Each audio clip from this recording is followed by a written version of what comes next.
A very good evening to one and all present here.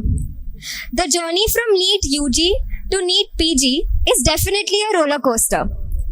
It seems like you're expected to study endlessly.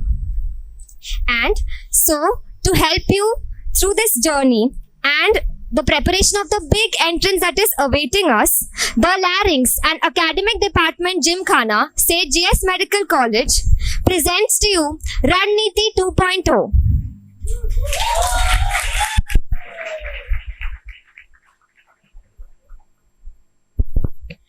We would now like to welcome the NEET PG 2023 toppers. Thank you, Barita, for the warm welcome. We would first like to congratulate all the toppers for their amazing results. We would also like to thank the Larynx and the Academic Department for providing us the chance to interview the toppers of NEET PG 2023. Before we start, we would like to lay down some ground rules. So some questions are going to be directed to certain panelists, but as the aim of the discussion is to get insight into the preparation. So if anyone would like to add something, they are free to chime in. And the panel discussion will be followed by a Q&A session for the audience. So please keep your questions ready. Let's begin. So first question, describe in one word, what was your first reaction on seeing the result? We'll start with Amay.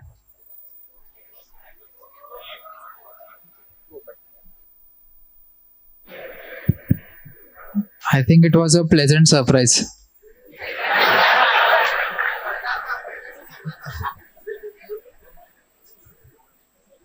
One word में बोलना है.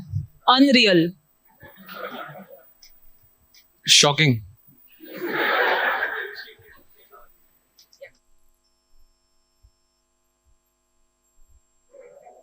Awesome. Exhilarating. A wonderful feeling. A wonderful feeling.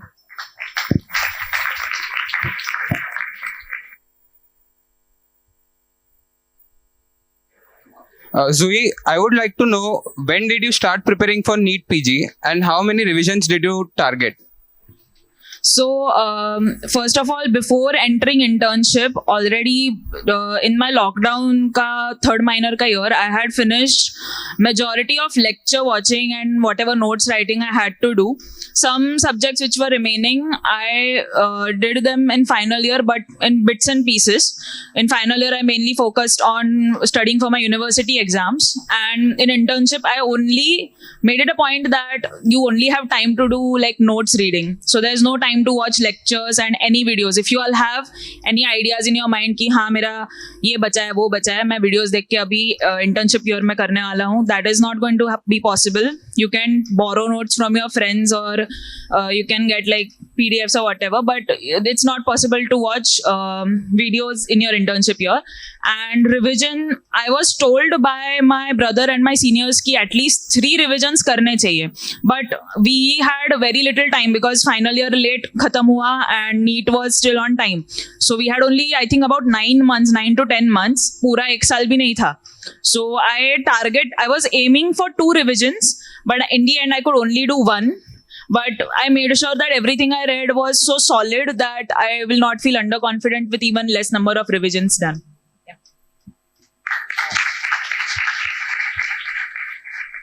Sharzil, did you have a similar strategy or did you do something differently? I was aware of NEET PG since I was in first year, like everyone else are. But I started focusing for NEET PG since my second year only. So when I was in my second year, I focused more on second year because second year subjects help a lot in the coming year. So when I went in my final year, it was not much of an issue to understand this new diseases and all. And so for me, how many revisions I have done, it's a very hard question to answer because few topics which were very volatile, I might have revised it 10 times. And a few topics which I was good in, I might have revised it just 2 times. So it's up to you to decide how many times you need a topic so that you can read that topic so that it becomes perfect for you.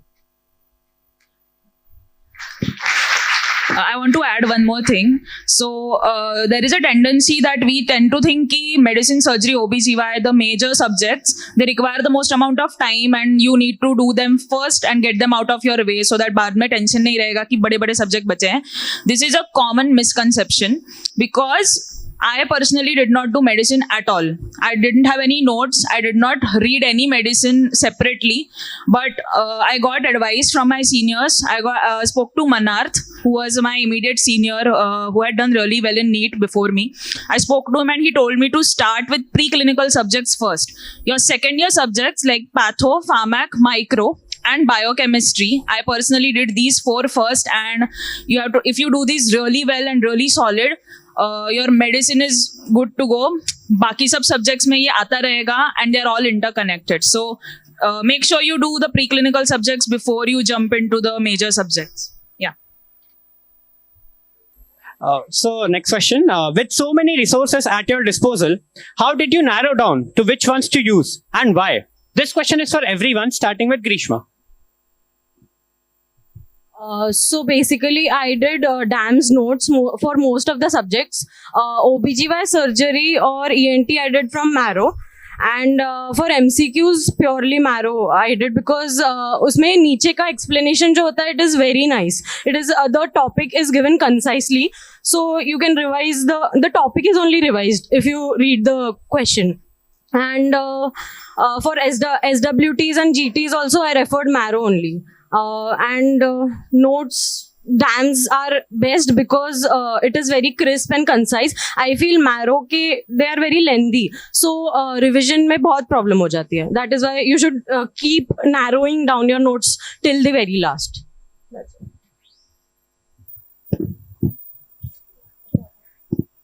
First of all, I want to tell everyone have this confusion ki which platform is good or which platform is not good. I would say everyone teach the same. So whatever you have decided, be it Marrow, be it Dance, be it e-Gurukul, anything, just be honest with what you are doing and make sure, first of all, when you choose a platform, just focus on that. You should not focus on what others are doing because there is FOMO in everyone. No two people have the same strategy. Okay, I have seen many batchmates of mine and also my seniors. They used to study from one source and then they used to ask someone else what they have read and they used to start reading that. So basically they would first of all their confidence would decrease and not a single source they would be very sure perfect in. So I would say do any source but be honest with that one.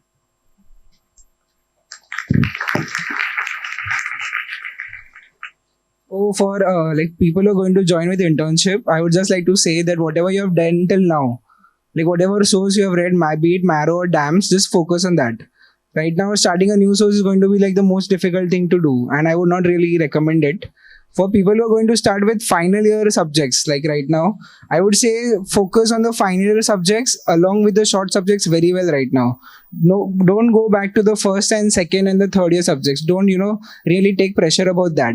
Because the final year subjects are going to make about 100 questions almost. Like 20 of OBGY, 20 surgery, 20 medicine. So all of it totally comes around 100 questions. So you have to focus on your final year subjects first. Be sure with your clinicals. Make sure that your clinical exposure, your clinical acumen is good. Like identification of instruments and identification of the specimens and all these questions are always asked. So if you know that very well right now, you don't have to revise it in final internship again. So the first thing is definitely be very strong with the final year subjects. And if at all you have time, you can always, start solving something related to what you have done. Like final year, you have to also keep solving stuff because after you're starting with internship, I will say, as Juhi said, start with the preclinicals first. So make sure that your final year subjects along with the short subjects are very clear and crisp and solved at the end of final year. And then you jump onto the preclinical and then start solving during internship so that you don't keep jumping between first year, second year, third year and final year doing final year. I hope I'm clear, right? Thank you.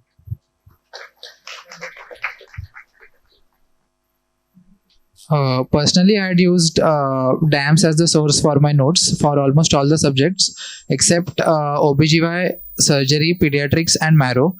I feel these 4 subjects are given better in marrow because the DAMS notes cover certain topics and they do not cover certain topics, but marrow notes are concise. So I would say if you have already done notes from a particular source, do not change the source.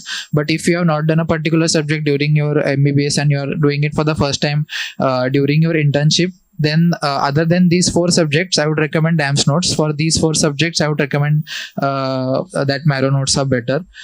And as I said, as they all said, keep only one source for one particular subject. You can have one subject from one source, other subject from another source, but one source for one subject. Do not have multiple sources for the same subject. Like for Obsgeny, I did marrow, I did not do DAMS. So you can have different sources, but one source for one subject, so that you, instead of doing it from multiple sources, you can revise the same thing again and again. Because in NEET exam, if you see in our exam, the questions were not very in-depth about your knowledge. They were a lot about how you are able to rule out options, how you are able to use your presence of mind at that time to find out the best options out of the 4, because many of the options were confusing, and there were hardly any questions which were from a rare disease or a rare syndrome or a difficult topic and in-depth knowledge about a gene or some pathogenesis. There were common clinical questions where you have to use your presence of mind and your ability to rule out options. So whatever source you are using, make sure you revise that multiple times, so that you are confident about the information that you have read, so that you can eliminate options that you know कि चलो ये topic मैंने पढ़ा है, ये note से I know कि this is not given, so I can rule out this option. If you have read from 2-3 sources, then थोड़ा difference रहता है, and then you are not confident about ruling out a particular option. So keep one source for one subject and revise that. If you are starting in final year and you are starting with the final year subjects, I would say you can do medicine from DAMS or prep, and for other 3 main subjects like Obsgeny, surgery, and pediatrics, marrow is better. And for particularly for short subjects and first year subjects, I thought that DAMS notes are better because they are very crisp and concise. And during internship, you need something very crisp and concise, so that you can revise it multiple times. Other sources are a bit more lengthy, especially for shorter subjects. For short subject, you are going to have maximum of 5 questions. And those even out of those 5 questions, few topics are overlapping. Let's say in the anesthesia, you have general anesthetics and smooth muscle relaxation, which is also covered in pharmacology. So instead of reading an in-depth lengthy notes, refer to short and concise notes, for especially for your first year subjects and short subjects.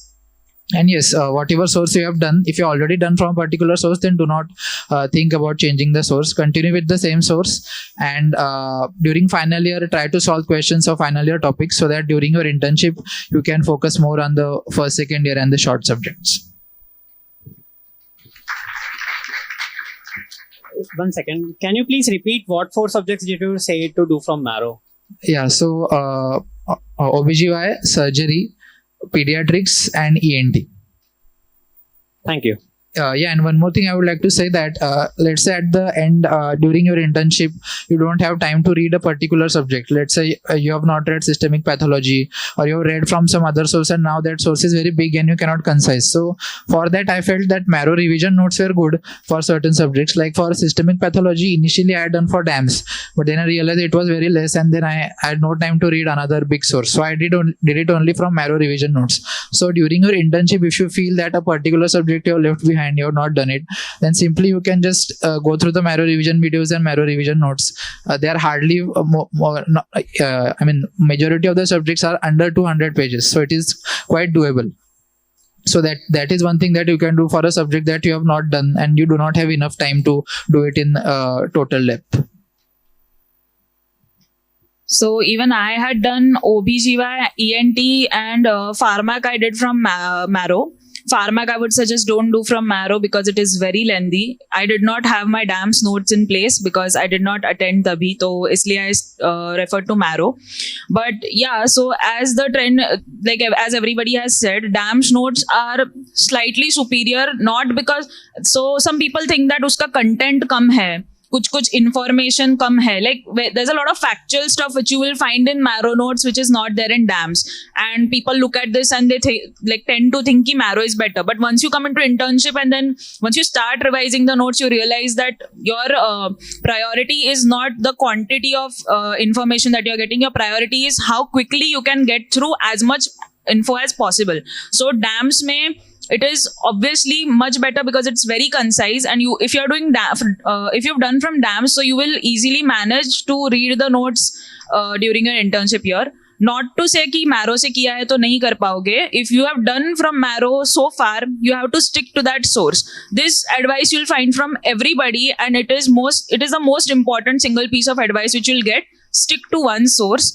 I had heard कि some people were doing first aid and कुछ और books पढ़ रहे थे. किसी मतलब YouTube पे किसी video का PDF मिला तो वो पढ़ा. Like this is obviously good, but only after your basics are already in place. You'd rather have multiple revisions and more solid. Like if you're feeling like your notes are perfectly done, तभी you should go for other sources. If you're feeling like कि कुछ extra करने का mindset अभी है या फिर you have that much energy left, but apart from that you should stick to your notes itself, and right from the beginning now, like try to annotate your notes as much as possible. Like this is what I did कि अपने notes को इतना मतलब जो भी तुमको trick सूझता है, लाइक ये याद रखने का ये ट्रिक है, या this I had read, this I had seen in clinical postings तभी, this I had done this. So whatever you can apply to remember info, write it down in your notes at that time itself, because when you're revising, when you're doing your first revision, you will feel like now I remember this better. And if you're doing this right from the get go, तो revision के time इसका फायदा होगा. Because we tend to, like initially I used to read notes and I used to think कि I'll have time to do revision, so I don't need to focus on this first reading itna. But your first reading needs to be so well done that you should feel confident enough in that subject कि revision ना हो तो भी I can do well in this subject. ऐसा confidence आना चाहिए. You will manage to do revisions. That's not an issue. You will have enough time to get revisions done.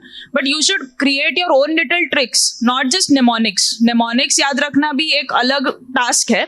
But like whatever little stuff you can come up with. अभी मैं एक stupid, I used to do one silly thing कि ये A से चालू हो रहा है, इसका A से side effect है. ये कभी ऐसा like all the drugs starting with C have A granulocytosis as their side effect. ये जो patterns है, you form your own patterns, you write them down in your notes so that when you're revising, you're going to have a lot of help with this. And also it's going to help in some sort of photographic memory you will end up having. Like खुद के notes वापस वही notes पढ़ने से photographic memory develop होगा जो तुमको exam में तभी याद आएगा. And if you have enough time, then I would suggest कि like instead of doing the revision notes from Marrow or watching the revision videos, if you have enough time, then just make your notes more concise. Highlight karo, mark karo, and decide ki what parts of your note you would like to revise when you're doing your revision. Like बाकी सब छूट गया तो मुझे ये करना है, बाकी सब छूट गया तो ये करना है. As you do more revisions, you'll be able to narrow it down further, because what happens is when you refer to all the revision notes of Marrow has the same content as Marrow के normal notes, it's still different notes. So when you're reading वो photographic memory का aspect जाता है, ये page से वो page हो गया, ऐसा थोड़ा होता है. You have not highlighted this, you have not made the notes your own. So if you made the notes your own in the first reading, तभी रिविजन करने में फायदा होगा. It has to be personalized and customized according to what you can remember and can't remember. And yeah, so whatever source you've done, stick to that.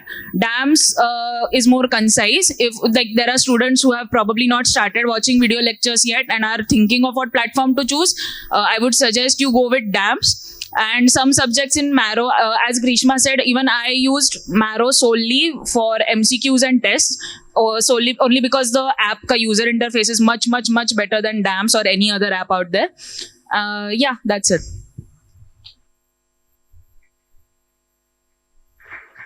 I used DAMS for most of my subjects. Like the third year subjects, I used DAMS. All the 4 final year subjects, I used DAMS, and skin, anesthesia, radio, psychiatry, ortho, also I used DAMS. And a few first and second year subjects I did from other sources, like Anat I did from Bhatia, and Biochem from PrepLadder, and Pharmac from GRG, and Patho from Devesh Mishra. So like most of them said ki final year subjects you should prefer Marrow, but I used DAMS. So it doesn't really matter ki what source you use, and it's more important that you have multiple revisions and like get understanding the concepts and remembering all the volatile stuff. That is more important. And one piece of advice, if you guys, if I'd like to give is that just stick to one source for one subject, as all of them said. ये मत करो कि anaesthesia है तो मैं marrow से पढ़ लूंगा, डैम्स से पढ़ लूंगा, फिर जो मैरो में एक्स्ट्रा दिया वो डैम्स पे लिख दूंगा. ये don't fall into all this meta analysis का ट्रैप. बहुत टाइम वेस्ट होता है. और वही just stick to one source. And for grand test and MCQs I used Marrow plan B.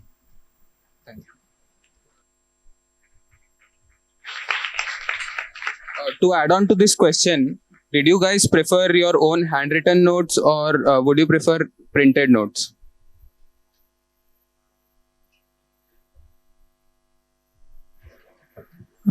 I had made my handwritten notes for most of the subjects other than surgery.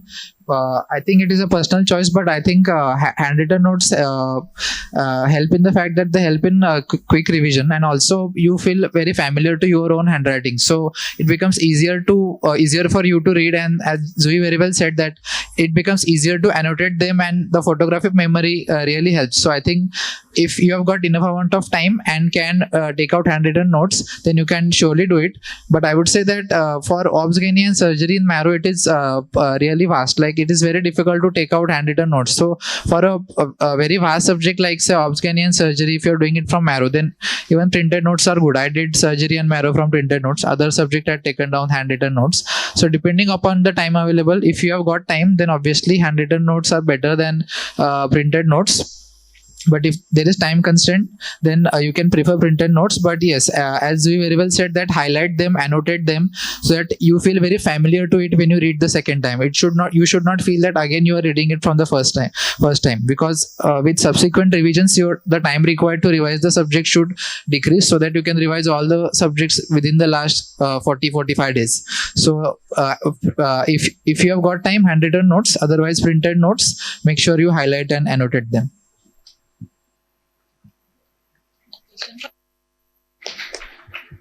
Yeah, same thing. I also used handwritten notes because DAMS use किया था for majority of subjects, तो कोई option नहीं था DAMS का, तो यही आता है, handwritten notes ही करना पड़ता है.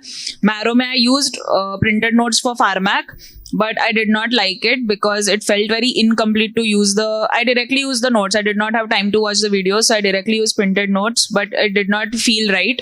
I would suggest if you're starting early watching lectures and making notes, please go with writing your own notes.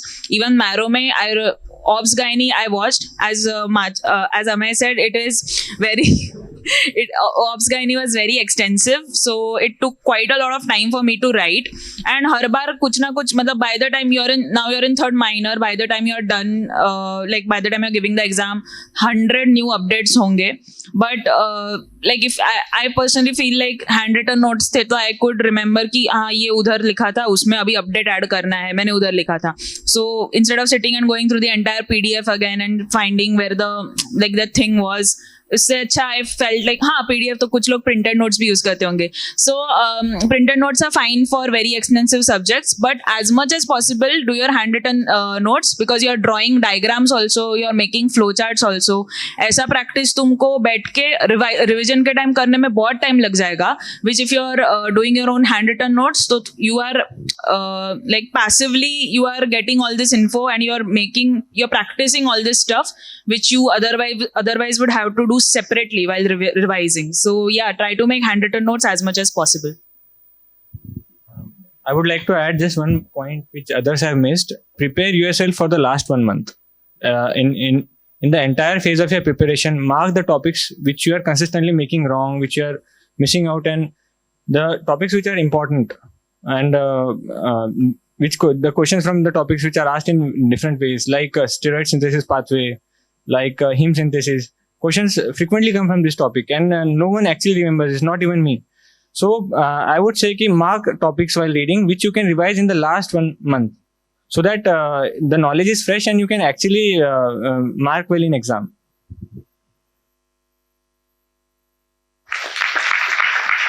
For biochemistry के pathways and सब जो है ना, like even if it feels like a task, make your own charts and stuff. And में बहुत काम को आएगा. चार्ट्स बनाओ, वॉल पे चिपकाओ, एंड में वो निकाल के एक दिन पहले वो रिवाइज कर सकते हो, एंड वो सामने आईज के सामने रहता है पूरा time. So even like you can flash cards बनाते हैं ना, वैसा पोस्टिट पे लिख के चिपकाओ, टेबल के आजू बाजू सब चिपका दो, because every time you are sitting in the same place to revise, you are going to keep reading this whether you want to or not, and तुमको याद भी रहेगा कि मैंने वो पॉइंट टेबल के वो साइड में उधर लिखा था. So make your own charts, make your own little posted notes पे notes and stick them around your table, because it will help towards the end for revision.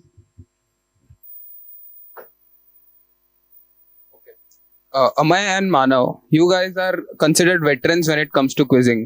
The achievement pages of Larynx and Gosumag are filled with your mentions. So, would you say it helped? Yes, definitely. Quizzes have played a very big part in the whole of my MBBS life. Like I used to be like a frequent quizzer all over, and like quiz prepares you for the the most challenging task, that is reply fast, reply accurate, reply ekdam perfectly. So I really love that adrenaline rush which was always there. And like quizzes will test you to the depth of the knowledge as well as the concept. It is not like a quiz only as the base, like the rare stuff. Even the basic stuff, they can be made in a difficult way, which is taught to me by the quizzes. Like even the basic stuff they've asked in a very difficult way, and it was fun solving them. So definitely a big part. And even making quizzes was fun. You're going through the entire topic and you're trying to find out that one single point which everyone would go wrong at. So it was definitely a lot of fun. And yeah, I think participating in the quizzes really helped. More than participating, I think preparing for the quiz really helped me, because then you have a motive to read a subject and you have a target कि चलो ये दिन quiz है तो तब तक I should try and read the entire subject. Even during internship कभी कभी posting चलते रहते तो इतना पढ़ने का मन नहीं होता है, but if you know कि चलो एक quiz है तो let's participate in it. So उस बहाने during a particular time you give yourselves a particular target कि तब तक एक subject पढ़ के हो जाना चाहिए, थोड़े क्वेश्चन सॉल्व करके हो जाना चाहिए, मे बी एक टेस्ट एंड डिस्कशन अटेंड करना चाहिए.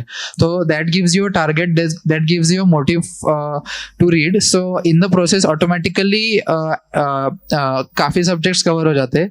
And also participating in the quiz really helps because you get to learn a lot during the quiz from the mistakes that you make. Maybe you have not read a topic from a particular point of view. You have just read it once and then the way questions are asked in a quiz. So I think that helps you to get a different perspective about the same topic. And even organizing the quiz really helped me, because that helped me to think like an examiner. When you solve a question, sometimes you're not sure about the options, but then if you think how much the examiner have thought before making this question. So even making questions helped me to know how to help improve my skill of solving the questions and think about how a question might have been framed or what could be the best answer out of the 4 options. So yeah, that really helped me. So even I mean, as GS said, we all are lucky that there are a lot of quizzes that are organized throughout the year, inter-college quizzes as well as the quizzes organized by the academic department. So whether or not you win the quiz, that does not matter, but the process of participating in a quiz is very important, because that helps you to prepare a particular topic in a given time frame. So at the end, all those small efforts accumulate, and then at the end you get a good result.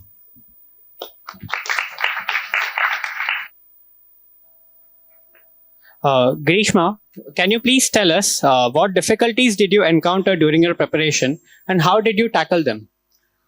So the most difficult task was to manage internship with the hectic internship with the study timings. So during heavy internship like medicine, surgery, ऐसे वाले postings में I used to study like 1 to 2 hours daily, and बाकी when you get light postings, try to take most of the day out from it. Do heavier subjects like ENT ophthalm में तो medicine, surgery, heavy subjects complete कर लो.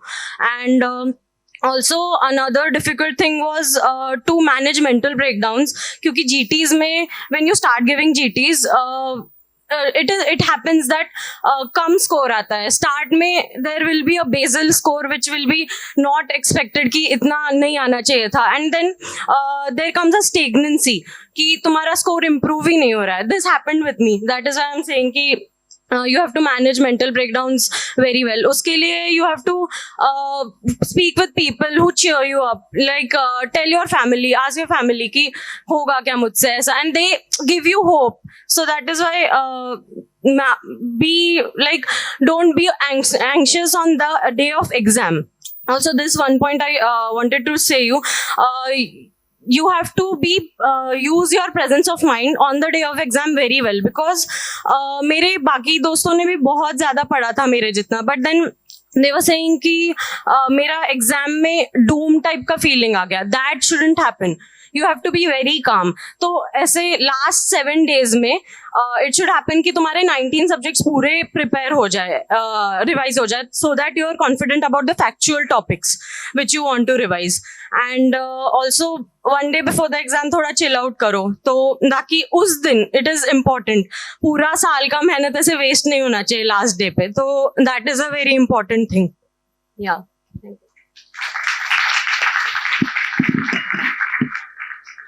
Darshan, would you like to add something? Difficulties, yeah, as Grishma said, initially when you start giving GTs, there's a baseline score. It's like a sigmoid ही होता है ना, sigmoid graph जैसा होता है. मतलब when you start, you have a basic amount of knowledge from your 4 years of medicine, and then when you start preparing, gradually you complete subjects one by one, so that score starts increasing. But like as you near your 19 subjects, when you near the completion of those 19 subjects, it happens कि you tend to forget things. मतलब जो पहले किया था starting में वो you tend to forget. So it is important that you give 1 or 2 hours every day. I used to give 1 or 1.5 hours every day for reading the stuff that I read in the beginning. So नहीं तो what a lot of people do is they start with subject number 1 and then they go 2, 3, 4 and 19 पे आके फिर वो वापस 1 उठाते हैं. तो वो टाइम वेस्ट हो जाता है. मतलब वो 1 खोलने के बाद उनको कुछ याद ही नहीं आता. तो बेसिकली जो भी 5-6 दिन पढ़ा था वो 1 फर्स्ट सब्जेक्ट क्यों क्या अच्छा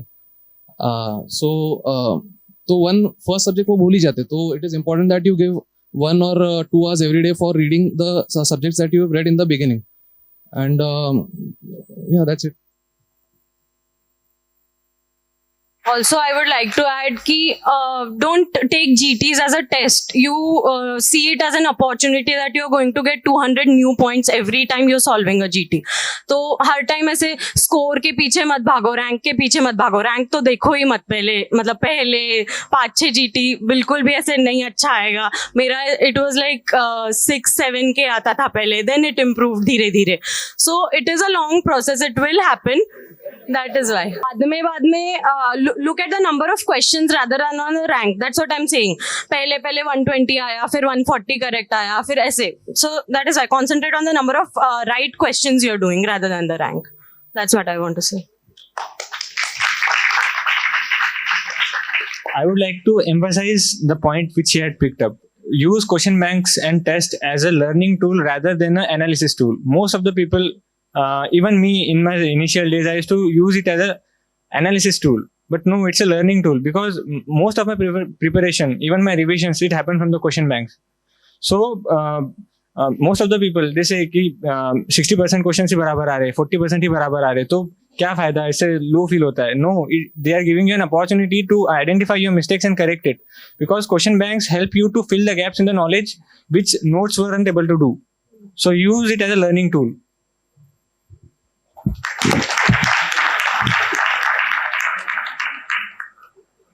Also, now because we're on the topic of grand test and everything, I would suggest कि जैसे ही अभी, like I'm assuming that everybody has a marrow plan B or like anything else which you have for your grand test, start giving them right from the beginning. अभी तुम्हारा internship चालू हो रहा है, you're starting with your reading your notes, you've done only 1 subject, still give the test. Doesn't matter if you have not done 18 subjects and you don't know anything, because these tests aren't to test your knowledge of the remaining 18 subjects. They are to see are you able to eliminate options based on your basic knowledge of all these subjects? Because it's not like you're doing all these subjects for the first time right now. You've done them throughout your MBBS. Kuch na kuch yaad hai. It will happen a lot of times that based on your final year knowledge also you're able to solve MCQs, although you've not read that in your notes per se. So to test all this and to strengthen this aspect of your MCQ solving, you should be giving tests right from the beginning. And many seniors say ki if you are solving your test and if you're not reviewing the test, then there's no point of solving the test. You might as well not do that because you're wasting your 3.5 hours. So after the test is done, you can either take out one entire day to do the entire thing in one go. Like initially you should when you've not done all the subjects, you should aim to review all 200 MCQs just to see what new stuff is there. But as you go on finishing more and more subjects, you can only use the like, I don't know if anybody has solved the test already, but Marrow में एक option आता है कि I have guessed this answer. Use it like use it generously. बहुत सारा use करो. Up to 70-80 MCQs guess करोगे तो भी यूज करो वो option, because then you can like if when there is a time crunch you can only review the ones which you got wrong and the ones which you guessed and got right. So because जो guess करके wrong हुए वो तो हो जाएंगे wrong में, and guess करके right जो तुम्हारे तुक्के सही लगे वो क्यों सही लगे एंड एग्जैक्टली क्या लॉजिक था. So you can also compare it with the logic which you had used and the actual logic which is there. So this will help to strengthen your MCQ solving ability.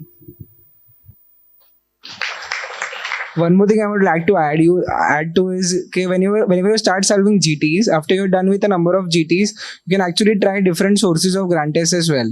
Like what happens is Marrow becomes repetitive because there are questions which are from QBank, from the previous grant tests that are repeated again and again. So you can always try different grant tests like DAMS or say Prep Ladder or any different platform, Docs Tutorial.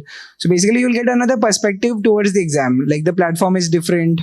It is similar to the exams. You get different and how an examiner can think differently. Like these are different examiners altogether, right? Marrow ka one person is going to make all the GTs, whereas this is going to be a different teacher. So you get a different perspective towards how a question can be made. So that is one more point that I would like to add. Also, would you like to tell what should be the after how much time do you start give grant tests? Like I started immediately after my internship began, like how the way Zui said. So I used to follow basic criteria. Like every month I used to give 1 GT, irrespective of my score. Then like after my first and second reading was done, then I started with the GTs every weekly or every 2 weekly. So approximately I would have given around 15 to 20 GTs throughout the course of my internship. And one thing I would like to add is whenever you're giving a GT, and while you are reviewing it, I would like to review the last 4 subjects, the subjects which have the weakest at. Like most probably it was anesthesia, dermat, biochem, micro. So I would focus more on that again and again. I would just revise it again and again on that particular Sunday itself. Like my Sunday was a GT day. Every Sunday I would solve a GT irrespective of whatever it is. Like whenever I had planned. So then the whole Sunday goes in reviewing and the focusing on the topics that are going wrong frequently. So you should have a plan in your mind. If you're going to give a GT on a Sunday, just give it. Whether you're prepared or not, whether you're doing an internship or not, it doesn't matter. Just give a GT and have fun.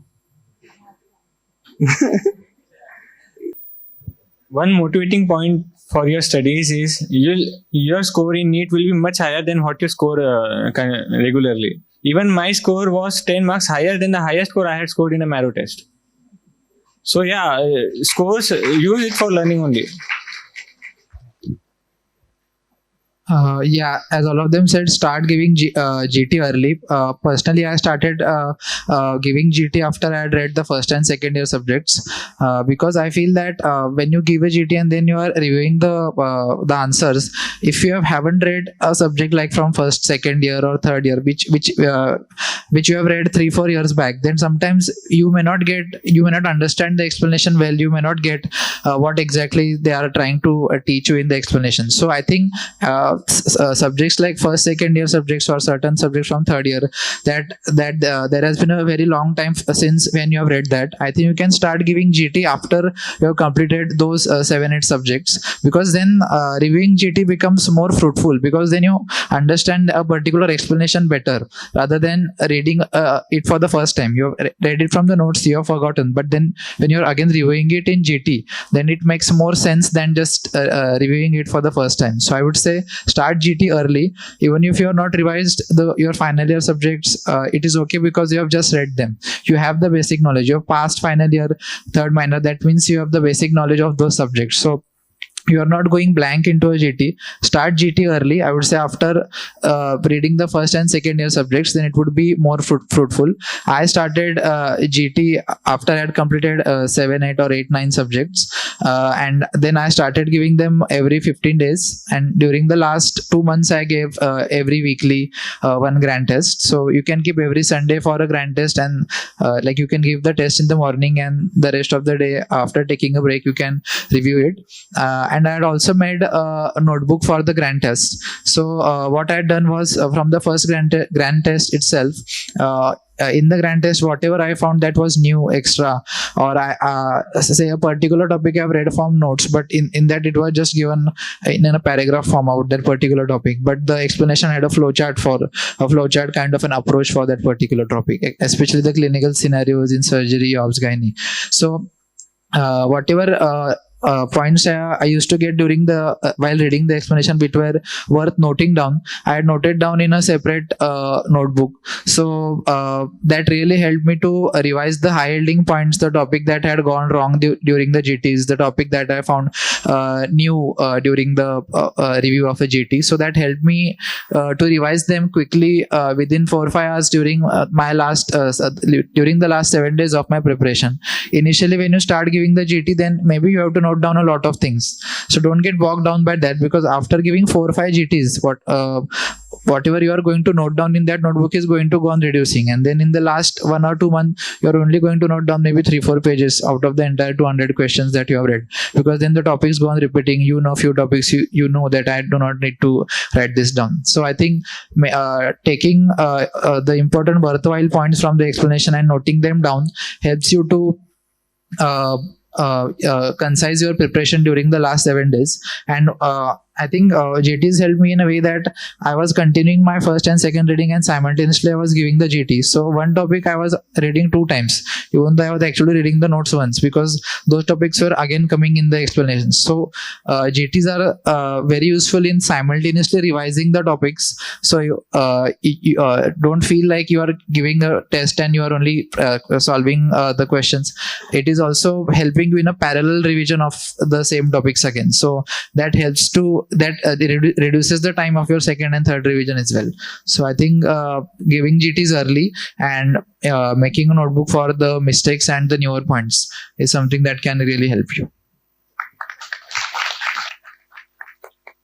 Amay, you have won several gold medals over the course of your UG years. So how did you manage college academics with your PG prep? So I believe that in any year of MBBS, when you are preparing, don't read that subject from the point of view of the exam. Don't let the stress of the exam take away the joy of learning that subject, because ultimately last 1 or 2 months of while you are preparing for any exam are going to be stressful, and you are only preparing from the point of view of exam. But ultimately, even in your MUHS exam, while writing, you might have realized that the basics that you have read throughout the year, ultimately that is what you remember in the exam, and that is what you ultimately write. Yeah, in university exams, what we read on the final day helps to write a big answer, but ultimately the major chunk that we write in the exam is about the basic concept that we have made throughout the year. So I think preparing for a university exam is also helpful for the entrance exam. I mean, it is the same subject that you are going to read. Let's say an important topic like myocardial infarction in medicine, or postpartum hemorrhage in obstetrics. That is an important topic also for your NEET or next exam. So I would say that whenever you are preparing for a subject from a year, let's say you have started your final year, then read a subject. Do not read it initially from the point of view of an exam.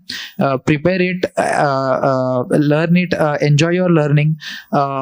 Whenever we start a newer subject, we are curious to learn. We learning new things. We are happy about the fact that we are learning new things. But if you start thinking about the bigger picture कि and में exam है, फिर exam में मुझे याद रहेगा क्या, फिर एमसीक्यूज करने, मेरा सिलेबस कवर होगा क्या, तो rather than thinking that, I feel whenever you are reading a subject, just focus on that particular subject. Enjoy the process of learning.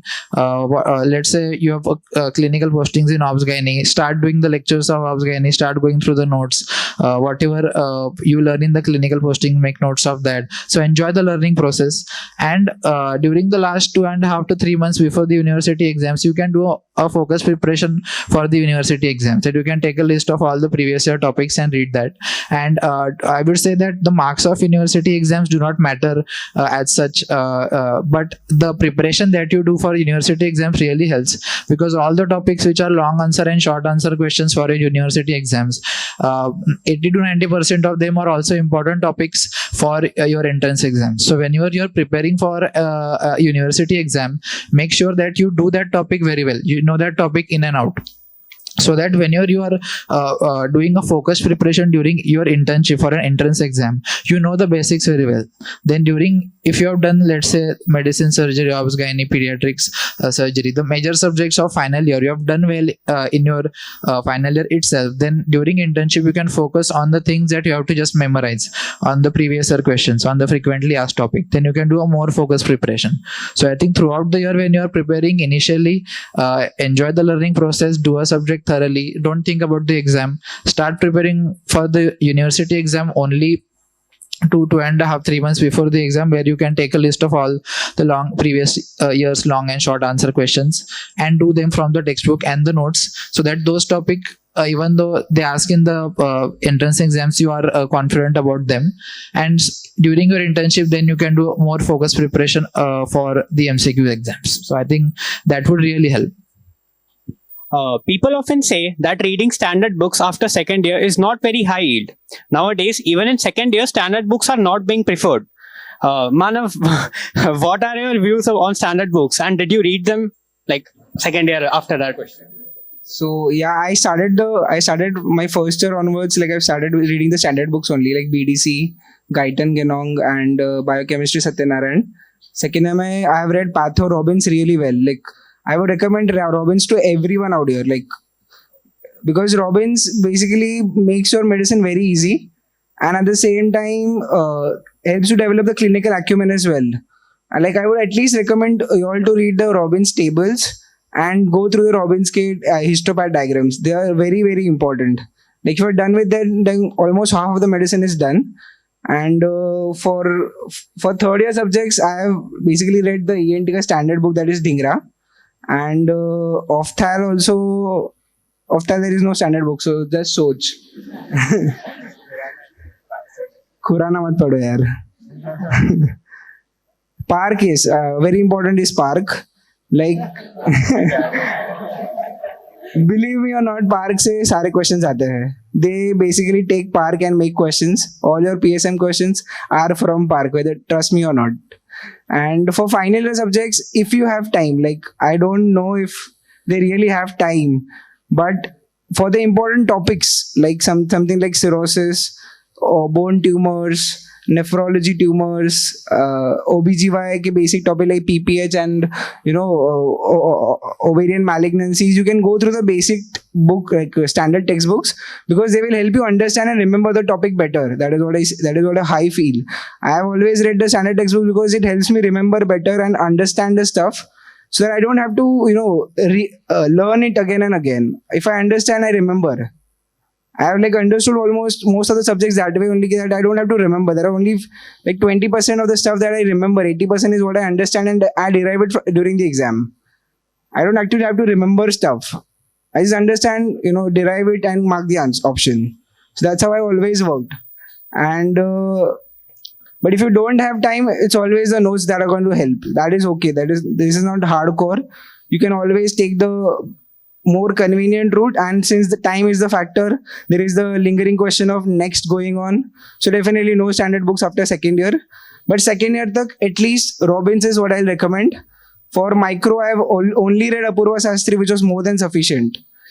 So definitely Apurva Sastry is one of the best books that is there for micro. No need to do anything else. For the rest of the stuff, it's okay to read notes. Yeah, I think as Manav rightly said, for first, second year subject, it is important to go through the standard textbook, because that is going to form the building blocks on which you are going to read the third year and final year clinical subjects. So I would say in first and second year, go for the textbooks, but from third year onwards, focus more on your notes. As I said, if you read surgery from Marrow notes, Sir has taken down his notes, almost all the topics from Bailey only. So if while you are reading Marrow notes, as if you're reading the underlined and highlighted points only. So I think in third and final year, mainly focus on the videos from whatever source you're doing. Make sure that you have read and understood the notes very well. At least you have read the notes a couple of times during your that particular professional year. And then 2 to 3 months before the exam, you can do the long answer and short answer questions only from the standard textbook. So let's say you are reading OBGY, then you have already read notes once or twice, you have gone through the lectures. And then during the last 2-3 months, if you do the important topics like PIH, anemia, GDM, PPH from the standard textbooks, which are going to be the long answer questions. So that would also cover the important topics from the textbook. For third and final year subjects, rather than reading the textbook from first to last page, I think focus preparation is very important, and what to focus on is the important previous year topics, because when you read notes, you are going to get the summary of entire subjects, and then in-depth preparation of only the focus topics, which are going to be the previous year questions, would also help you to know the in-depth concepts and the knowledge about those important topics. And all in all, then that combination would suffice for the university exams as well as the entrance exams. Anyone else having any other views? Other views नहीं same ही है, but I would want to emphasise कि बाकी कुछ भी standard text book नहीं पढ़ा, at least physio का गाइटन और पैथो का रॉबिन्स पढ़ो. रॉबिन्स अपन सब बहुत इग्नोर मारते कि लाइक अरे हर्ष मोहन में हो जाएगा सब कुछ. एंड द थिंग इज ना, रॉबिन्स का info is not something that you are going to actively remember. That is going to go into your subconscious mind, and conceptually it's going to help you a lot, especially for white blood cell disorders, red blood cell disorders. These are very important topics in NEET PG, and for this you will not realize it at the time when you're reading Robbins, because it is kind of like a storybook where the author is just explaining things to you. He's not really giving you answers to write in the exam, so it may feel pointless at first. But the diagrams in Robbins, all the like leukemia के सब जो भी classification है, या how leukemia is, or सब myelodysplastic syndrome, all that in, I don't know if there are any second year students here, but if there are, please read Robbins for patho. It's going to help you in the long run. You will not realize it right now. It's going to help you a lot later on in final year and also for NEET PG preparation.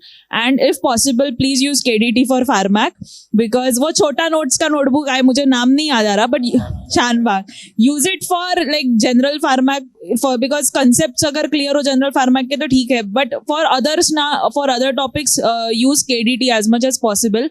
Same thing, you will not realize it right now, but like some things, patterns build up in your mind when you're reading KDT. थोड़ा हर chapter का structure similar होता है KDT में. And for everything else, you can read normal things. Harrison also, like if you are like, because we had a lot of time in lockdown, there was time to read Harrison during our third minor time.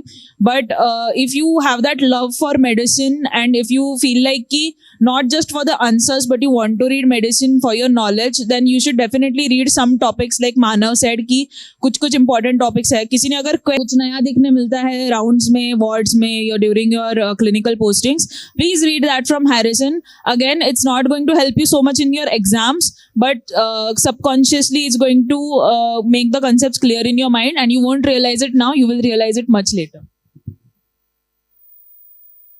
So I would like to say कि use your time wisely. The 9 to 12 का posting का period. I personally used to like to take cases, medicine, surgery, OBGYN. Read a particular topic which you have decided to read that day, or you can read a particular case, and then also approach faculties which are interested in teaching. As a batch, approach the faculty. Like आपके CR you can approach. जैसे medicine में श्रद्धा मोरे ma'am पढ़ाती है. Or surgery, maybe there are some residents who teach. So you need to approach and then present cases, because it helps. Because the cases के topics are similar to the NEET PG topics, because they are very basic topics like ulcer, hernia. ये सब तो common है. These are going to be your questions. So it helps a lot to attend clinical postings wisely. That's what. Yeah, and I think even the clinical postings during internship can help to some extent, because let's say in your medicine posting and surgery posting, you have to use insert Foley's catheter. So even though you are not actively trying to memorize the color and size of Foley's catheter, but subconsciously you know कि okay, green color is Foley's catheter and orange color, which one is which number and which you are going to use in males and females. And that was one of the questions in previous year's NEET exam. Even they asked this color and size of the IV cannula. So even they ask the common sizes. They won't ask the extreme of the sizes of the spectrum, but the common size which are commonly used. So I think doing your internship clinical postings, whatever time that you are going to go and attend, make sure that you utilize that. If you know that in a particular department there is only a basic paper or a clerical work that you have to do, and there is not a lot that you can learn, then at that time you can just quickly finish the work and come back. But let's say in medicine and surgery postings, whatever time that you are going to spend and work there, do it sincerely, because even though you are not actively trying to remember and memorize certain things, but passively a lot of things that you come to know. And now they are asking commonly the clinical questions like the size of Foley's catheter, color of IV cannula, which to use in which conditions. So that passively is engraved on your mind, and that helps during such practical questions during the exam. And during clinical posting, as she said, use the time wisely. Let's say on a particular day, the residents or faculty is not free to teach you. Then on that day, instead of just wasting the time sitting there, you can just go there, give one and a half hour to yourselves, go and take 1 or 2 cases which are available, and then you can go back. Or you can just sit there and you can at least try and read a particular topic, so that if you make the most of the 3 hours at that time, either if some faculty is teaching, or you sit there and read, or you go and take cases. So if you use that 3 hours very well, then in the evening, then you can give some free time to yourselves, because that would reduce the time burden and stress of the other day that you have to study. So use it wisely. If you feel that in a particular unit in a particular department they teach well, so you can go and attend the lectures there, or your class representative can approach certain teachers, and you can have an online clinic for the entire batch, so everybody can attend at the same time. So use it wisely. If you feel that attending that on that particular day teachers do not have time to teach, then instead of wasting the time there, you can go back and read in the library. But if there is a good lecture clinic that is there, you surely go and attend it, because passively you learn a lot, and then the subconsciously the concept that you make in your mind help you to solve questions during the exam. So over a period of time, whatever you learn, that builds up and that helps you pinpoint. If you ask me कि ये clinic का फायदा हुआ क्या exam में, तो that you cannot tell. But over a period of time, subconsciously whatever knowledge and concept that you build, that really helps. So make wise use of the time that you have during clinical postings.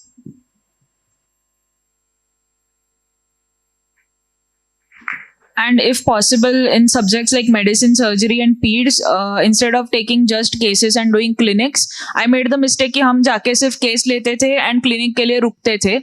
But if your unit is allowing and if you are reaching in time, please attend rounds also, because when you listen to the lecturer and residents के बीच का discussion, वो differentials का सोचने का एक idea आ जाता है. And sometimes you see really interesting signs also, which you have only read in books.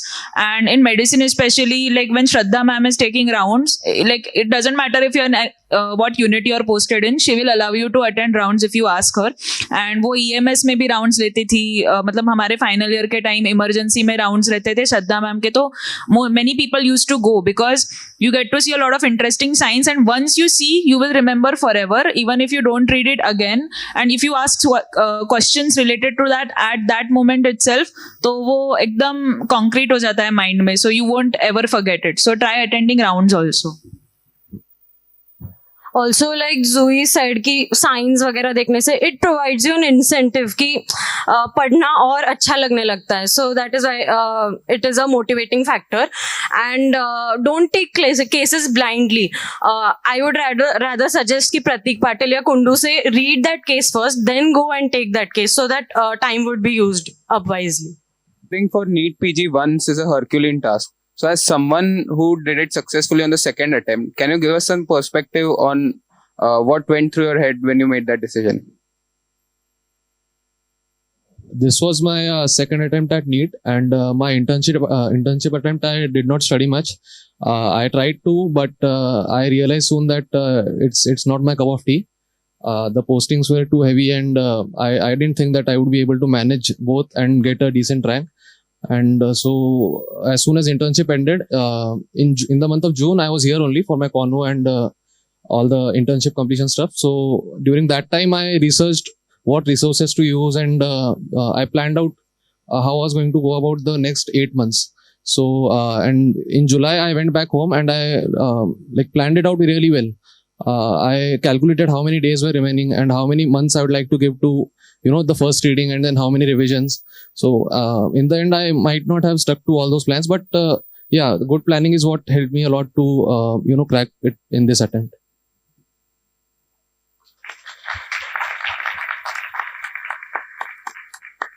Zoe, you were a part of the larynx team a few years ago. So how was your experience? And It was some of the best fun I've had. Larynx meetings, and वो अलग ही था जिमखाना में बैठ के meetings करना and all that. That's why I was really glad कि this is arranged partly by the larynx team. So I was really looking forward to seeing अभी किसके हाथों में है larynx, क्या चालू है. any other hobbies that you guys pursued during? A little sharp but with y'all, but ज़्यादा time नहीं रहेगा internship में to pursue your hobbies. Like initially I enjoyed a lot of things like painting, dancing, singing. वो सब के लिए time initially रहेगा, but as you get closer to the exam, there's going to be, because if you are, there will be people who will really give their all in the internship year and decide कि अभी ये time में करना है. And there will be a group of people who know that sometimes it's not in your hand. Sometimes the internship ka schedule of postings, sometimes you get the heavy postings later. Light postings pehle hi ho jate hain. Light postings mein you have a lot of time to study, but when you have them at the very beginning, there is not that much motivation to study. So you end up wasting some time, you end up going out with friends, you end up doing other things, and बाद में heavy postings आ जाते हैं, फिर you don't have enough time also, and ऐसा होता है. So there will be some people who will be willing to take a drop and enjoy your do your internship properly, learn clinical stuff, enjoy your one last year of college with your friends, and then prepare properly later on. So if you're doing that, there will be enough time to I think everybody should take a decision based on their mental space also. If you can handle it, the pressure, then well and good. But if you are trying to do it in the internship year, if you have decided कि अभी करना है ये साल में I want to do it, then you have to give your 100%. So then you won't have time to you'll see people around you doing a lot of fun stuff, going out, this and that, going on trips, and you have to tell yourself कि this is just not meant for me for this year. This year I'm going to make sacrifices, I'm going to not have the best time probably, but all that for the result which you want, and then in the end it is all worth it. Hobbies अभी initially देखो अभी तुम्हारा internship, assuming that internship is going to start in probably April end or May beginning, assuming that. So your May, June, July, take it lightly, don't go into burnout, try and maintain a pace of studying without completely like give up मारने जितना पढ़ाई मत करो कि अभी मेरा हो गया मैं नहीं कर सकता, ऐसा नहीं होना चाहिए. Try and do your hobbies, like and also hang out with friends thoda bahut, like keep surround yourself with motivated people, surround yourself with supportive people. But after these 3 months things start to get real, and then you have to cut down on all this, because once internship is supposed taking up like 5 to 6 hours of your day. फिर थोड़ा time इधर उधर भी जाएगा lunch खाना वाना करने में. Then you will be physically so tired, you will have to sleep for some time. Then the remaining time you have in your day is about like 6 to 7 hours. और उसमें भी इट्स नॉट लाइक एफिशिएंटली पूरा 6 से 7 घंटा पढ़ाई होता है. Assuming that you are gonna only do 4 hours of studying initially, divide your time accordingly कि इतना इतना पढ़ना है, I have decided, and apart from this whatever time I get I will do something creative, constructive, like I will pursue my hobbies, or I will go out on a walk, I will exercise. If you have time and if you have the patience to do all this, go for it.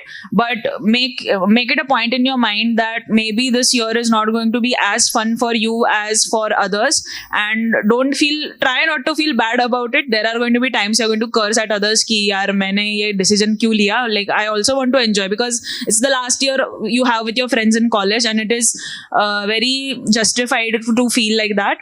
But if you made a decision, stick to it. And if you have decided to do it, give it your 100%. Don't give an half-assed effort and then feel bad about it later.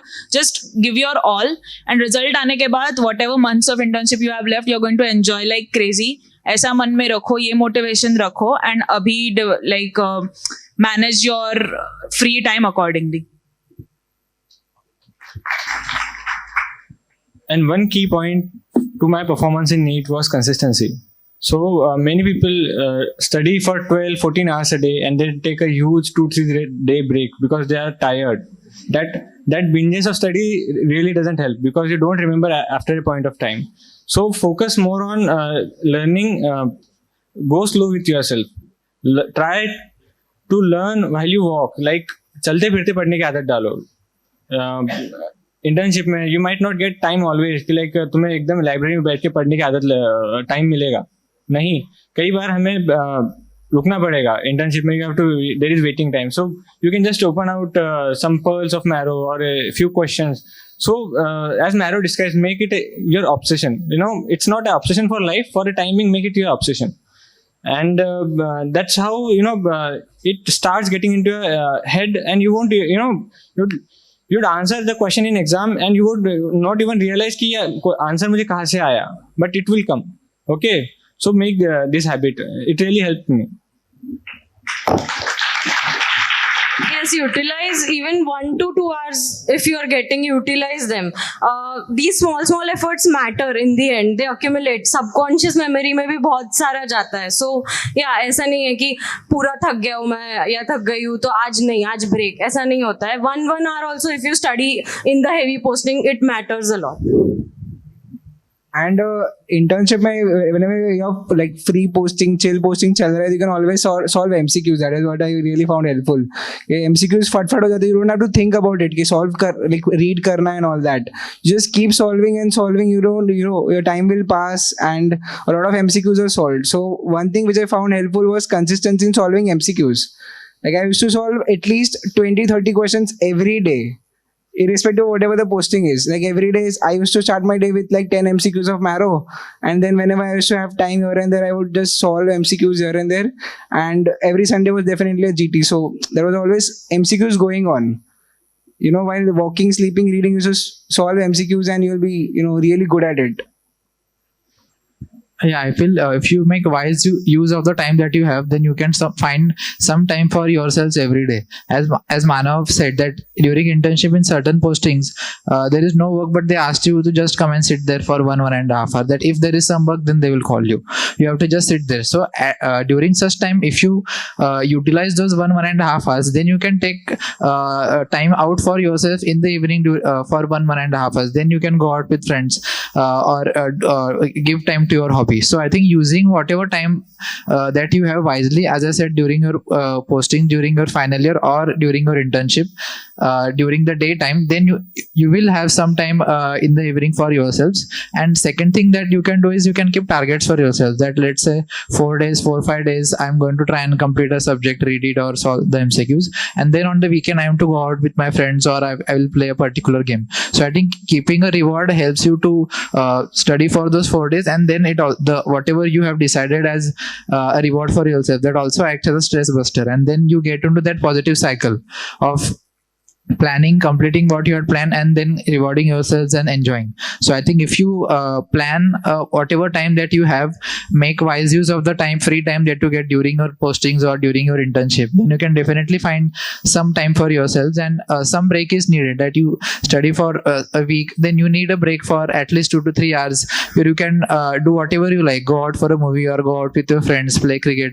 We all used to play cricket at night almost every weekend. So but whatever time we utilize during our internships and wherever we used to find time, I think utilizing those small times helped us to find times for ourselves during the evening. So that helped us to balance out studies with the hobbies and the things that we like. So I think that is what really helped us.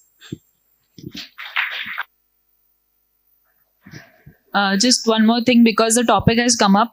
If you are someone like me who has not done Marrow, QBank or any MCQs before starting with your internship year, it's going to be very difficult to try and finish the entire QBank, because first of all, QBank has way too many MCQs.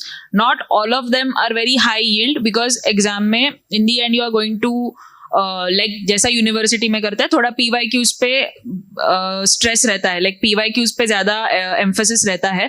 So I'm not saying that solving rest of the MCQs is pointless or it is not going to be of any help, but during your internship, when you're out and about, when you're traveling, when you're doing your work, OPD में बैठे हो, छोटे छोटे जो time मिलता है, instead of reading something which requires active effort, you can just solve MCQs. Marrow में custom module का feature बहुत अच्छा है. So I think if you are reading one subject in your free time and then next day internship है, तो वो time में custom module से 50 MCQs निकाल के उसका एक मॉड्यूल बना के you can solve it throughout the day, because then you are ending up doing 50 MCQs without even thinking about it और without sitting down separately to solve MCQs. And वो Q bank finish करने का एक pressure जो रहता है वो चला जाएगा, बिकॉज तुम्हारा क्यू बैंक नहीं होने वाला. इंटर्नशिप टाइम में तो क्यू बैंक पूरा सॉल्व करना इज नॉट पॉसिबल. समटाइम्स ऐसा भी हो जाता है कि बुक मार्क्ड MCQs, मतलब I book mark like I ended up book marking 2000 के ऊपर MCQs and I did not get any time to revise them, but because I did custom modules, I kind of got to go through many MCQs related to that topic without having the pressure to finish everything related to it. So instead of trying to do the entire Q bank when you're solving MCQs during your internship work, try making custom modules, solve it. If you have if you study in a group or if you have study partners, वो custom module का link share करके like you can discuss what mistakes you're making and all also. So don't I would suggest कि don't do entire Q banks. थोड़ा थोड़ा एक target set करो, like मैं said कि 30 to 40 MCQs होगा एवरी डे, उतना MCQs करना है. ऐसा टारगेट रखोगे तो भी इतने सारे MCQs हो जाएंगे. संडे को GT दोगे तो 200 MCQs उसमें हो जाएंगे. So your MCQ, your mind should always be practising how to solve MCQs instead of just passively reading your notes. And as we said that it is not possible to complete Q banks of all the subjects from Marrow. Certain subjects have less number of modules. Like if you see ENT Ophthalm, only 28-30 modules are there. Even microbiology, less than 30 modules are there. So these subjects you can complete because the number of modules is less. But if you see medicine, there are 100 modules. Pathology, more than 70 modules. Pharmac also more than 70. So it is not humanly possible to complete it during the internship. If you've done it in second year and then during internship, if you do only the bookmark question, then it is possible. But during internship, it is not possible to do the entire module. I would suggest one thing, that in such case, what you can do is instead of going and solving the module, because if you start solving, say, pharmacology, then you might be able to complete 25 modules. Then only you are completing certain 20 important topics, and other topics are completely left behind. Rather than that, what you can do is you can give the SWTs of Marrow. One SWT has 50 questions. and you have all the SWTs available right from the year when Marrow was started. So what you can do is last 2 to 3 years or last 3 to 4 years, whatever subject wise tests, that is SWTs, which are available for that subject, after reading a subject you can give 2 to 3 SWTs. That would cover the important high yielding 150 to 200 questions on that particular subject. So rather than starting a Q bank and then only solving 1/4 of it, if you give 3 to 4 SWTs, then you are going to cover 150 to 200 high yielding topics for that particular topic, and in the process you also revise the same topic, you also get an MCQ solving practice, and you don't have the anxiety of completing the entire Q bank and then unable to complete it and then not being happy with your preparation. So I think for the Q banks which are very vast, which are not doable, one thing you can do is give 2 to 3 SWTs, cover 150 questions, then you would be confident for that topic. You can also give DAMS SWTs, one SWT itself is 200 questions, or you can also give TND for that particular subject, because you solve 100 questions in the test and discussion, then you go through the video. So as such you get a good summary of the topic after giving the test. And for first year subjects and short subjects, I think solving Q banks is not possible during the internship. So what I had done was, whatever questions of first year and short subject I get during the grand test, I made sure that those questions I should be perfect with. Like in every grand test you get 4 to 5 questions on each short subject, and 5 to 6 questions on anat physiology, and 7 to 8 questions on biochem. So if it is not possible to solve the entire Q bank, make sure that whatever questions are asked on these topics during the grand test, make sure that you do those topics during while reading the explanations thoroughly, because I remember in this year's NEET there was one question on renal physiology, and I had not read that in notes. It was not there in notes. I was able to solve that question because I had not done Marrow, I had not done the Q bank of physiology or even the test and discussion, but I was able to solve that question because I had solved that question in GT. It was a question in one of the grand tests of Marrow, and I went through the explanations well. So I think for the subjects where you are not able to do the Q bank, do not worry. Either you can do the SWTs or TND, that would suffice.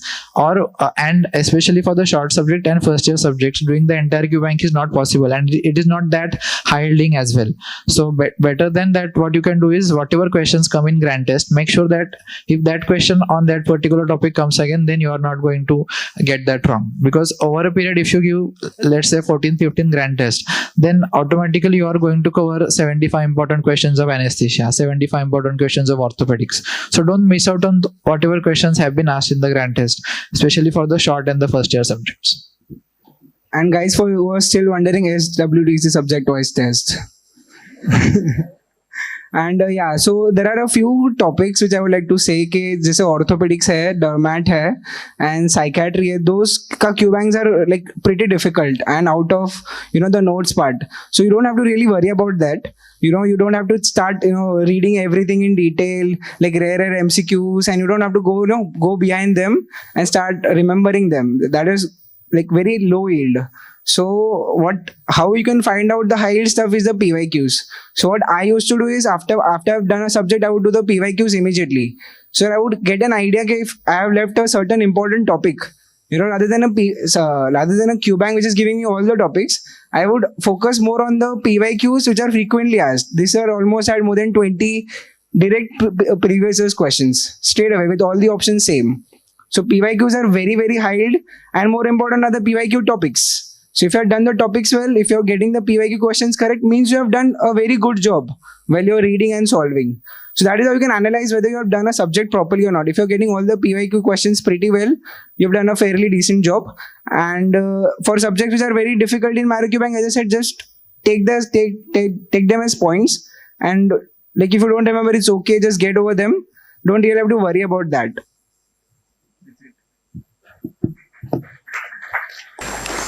Did any one of you attempt USMLE or PLAB? And please take us through your journey and how did you decide to stay back in India?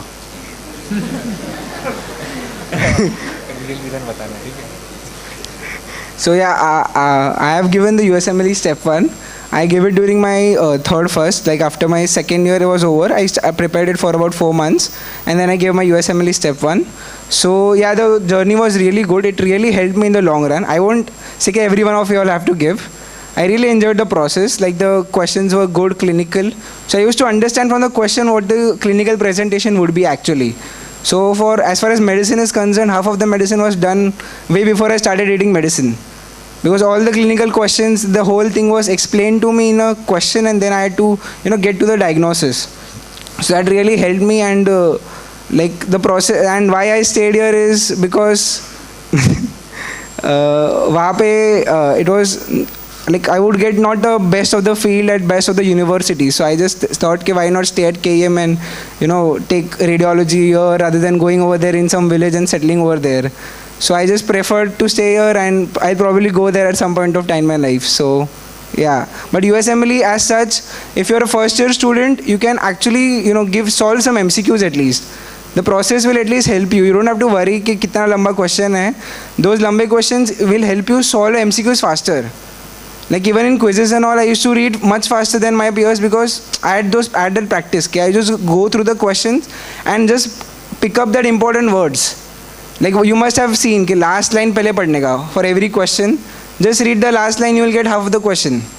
कि what is the likely diagnosis? What are they actually asking?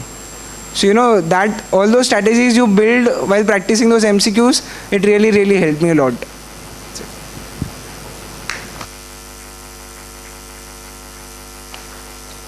Now that the upcoming batches will be giving next at the end of their final year, so what will be your advice as the 1 year of internship is not available? Starting with Darshan.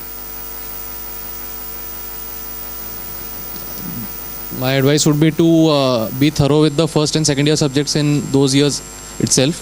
I won't advise कि you open those subjects in third year and final year. You guys have to appear for the exam at the end of your final year, so you don't have that time. And another thing is that you guys can't afford a drop also. Like I haven't read it completely, but as far as I know, average consider होता है शायद 3 attempts का. So even one bad attempt can hurt you very badly. So पढ़ाई करो भाई पढ़ाई.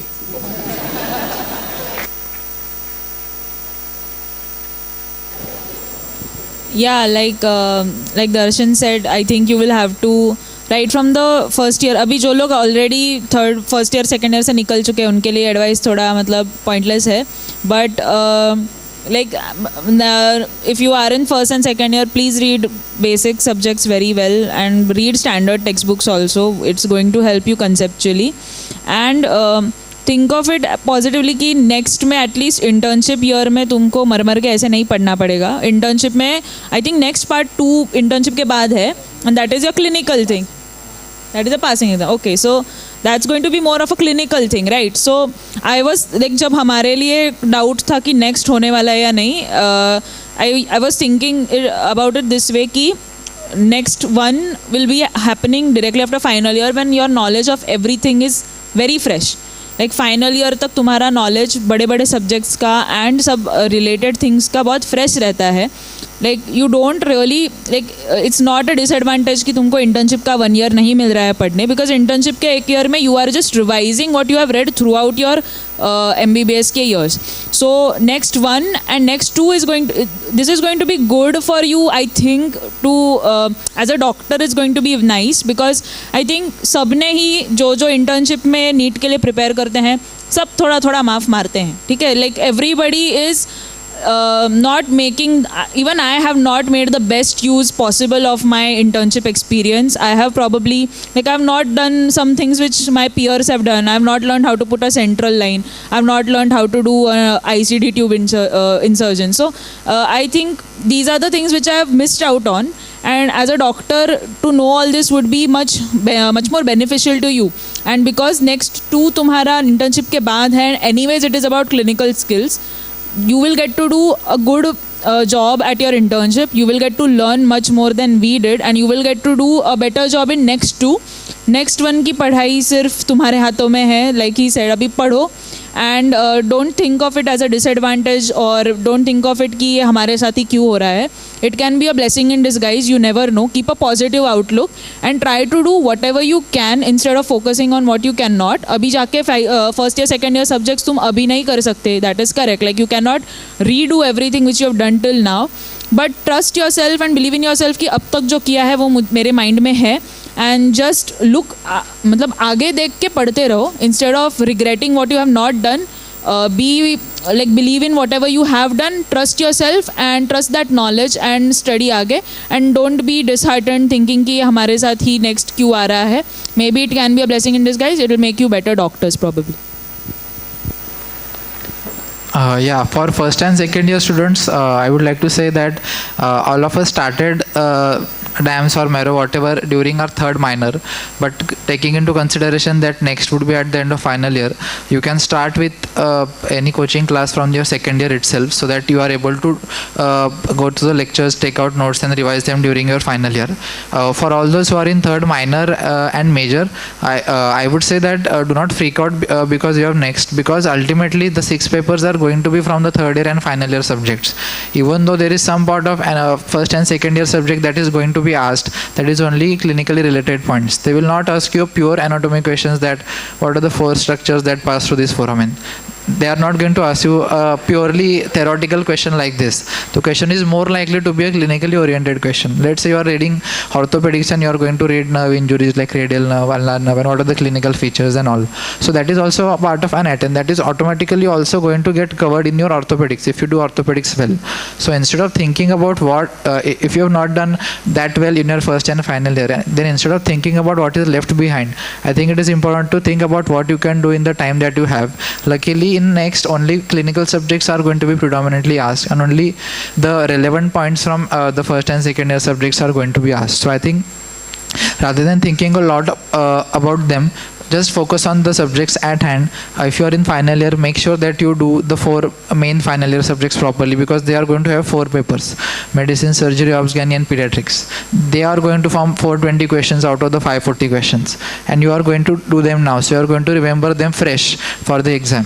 So even though you start now, you still have got a lot of time. Don't freak out. Don't think about the exam, the result, whether you'll get a good rank or no. Just at the beginning, take a subject, give yourself 20-25 days for that particular subject. You can start the same subject as the posting that you are doing. Start doing the lectures, start doing the notes. If you get time to read some parts for the clinical examination and stuff which you require for the practical, give yourself around 20-25 days for a subject. Enjoy learning that subject. From the beginning itself, do not freak out about the exam, whether or not you will be able to complete the syllabus and the result. Just think that, okay, I have got a subject at hand, I have got to try and learn it, understand it in the given 20-25 days period that you have given for yourselves. Do it thoroughly from your notes, from any one source. Do the videos and lectures, attend the clinical postings, so that at the end you would at least have a basic good idea about the subject and you would be confident. And then you can do the second reading, so that during the last 2 to 3 months you would be confident ki chalo, at least I have read the main final year subjects twice. So that now in the last 2 to 3 months you can do ENT and Ophthalm, which is also going to be a 60 marks paper, so that the major subjects which are going to be asked, you are at least read twice. Now for first and second year subjects, what you can do is just go through a quick one reading of all those subjects, because and that too I feel second year subjects would be more important than first year. For a subject like anatomy, what I feel is whatever that you are going to read in your obs, gynae, surgery, orthopedics and ENT and Ophthalm, focus on whatever anatomy that is given at the start of the topic, because there is more likely that that clinically relevant anatomy is going to be asked in your exam, rather than a pure theoretical question on anat or physio. Even in physiology, you are reading medicine, you are reading suppose endocrine, you are reading reproductive physiology in obs and gynae, so वो जो physiology का part वहाँ पे रहेगा वो अच्छे से कर लो, क्योंकि question आएगा तो उससे आने का chance ज़्यादा है, rather than a pure theoretical question. So don't feel that कि time कम है, क्योंकि जो तुम subjects अभी final year में पढ़ने वाले हो उसमें से 420 questions आने वाले. So you still got have a lot of time. Do not think about the big picture now. Focus only on the subject at hand. Do it well. Revise your, give at least 2 readings of all the 6 subjects that you are going to have for next. And then during the last 2 to 3 months, you can do only a quick revision of the second year subjects and then the first year subjects. And for those who are in first and second year, you still have got a lot of time. So from second year, I would say you can start going through the notes and the lectures of coaching classes, so that over a period of the second and third year you cover the majority of videos and lectures, so that in final year you can only focus on the notes. So yeah, that is what I would say. 7. When I was in first year, I tried to give quizzes like ANAT ka quiz ho या फिर कोई और quiz हो, and then I quickly I got a lot of I failed multiple times. So I was like कि अभी मुझसे this is really demotivating for me, so I'm going to stop. Instead, I'm going to focus on my university exams and I'm going to focus on reading textbooks because quizzes से थोड़ा morale down हो जाता था. तो I thought I will just stick to reading what I enjoy. And जैसे मैंने बोला कि रॉबिन्स पढ़ा कवर टू कवर, ये वो पढ़ा, पैथो का क्विजेस एंड ऑल था. आई हैड अप्लाइड फॉर वो जो इनिशियल राउंड रहता है, स्क्रीनिंग राउंड रहता है, I applied for that, teammates ढूंढे, ये वो किया, but my preparation was not adequate.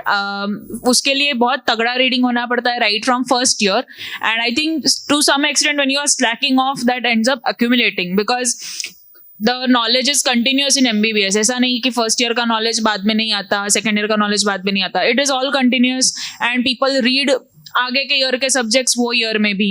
Final year के सब्जेक्ट्स लोग सेकेंड ईयर से थर्ड ईयर से पढ़ना चालू कर देते हैं.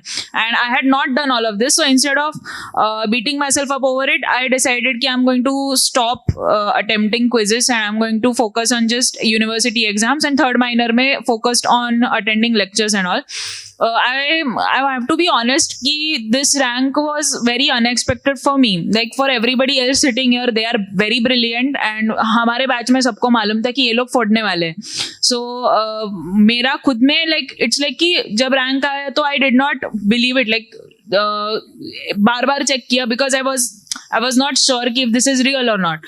Because GTs में भी मैंने कभी 2-digit rank भी नहीं लाया था. So to get from that to a single-digit rank was very unbelievable. So that's why I was.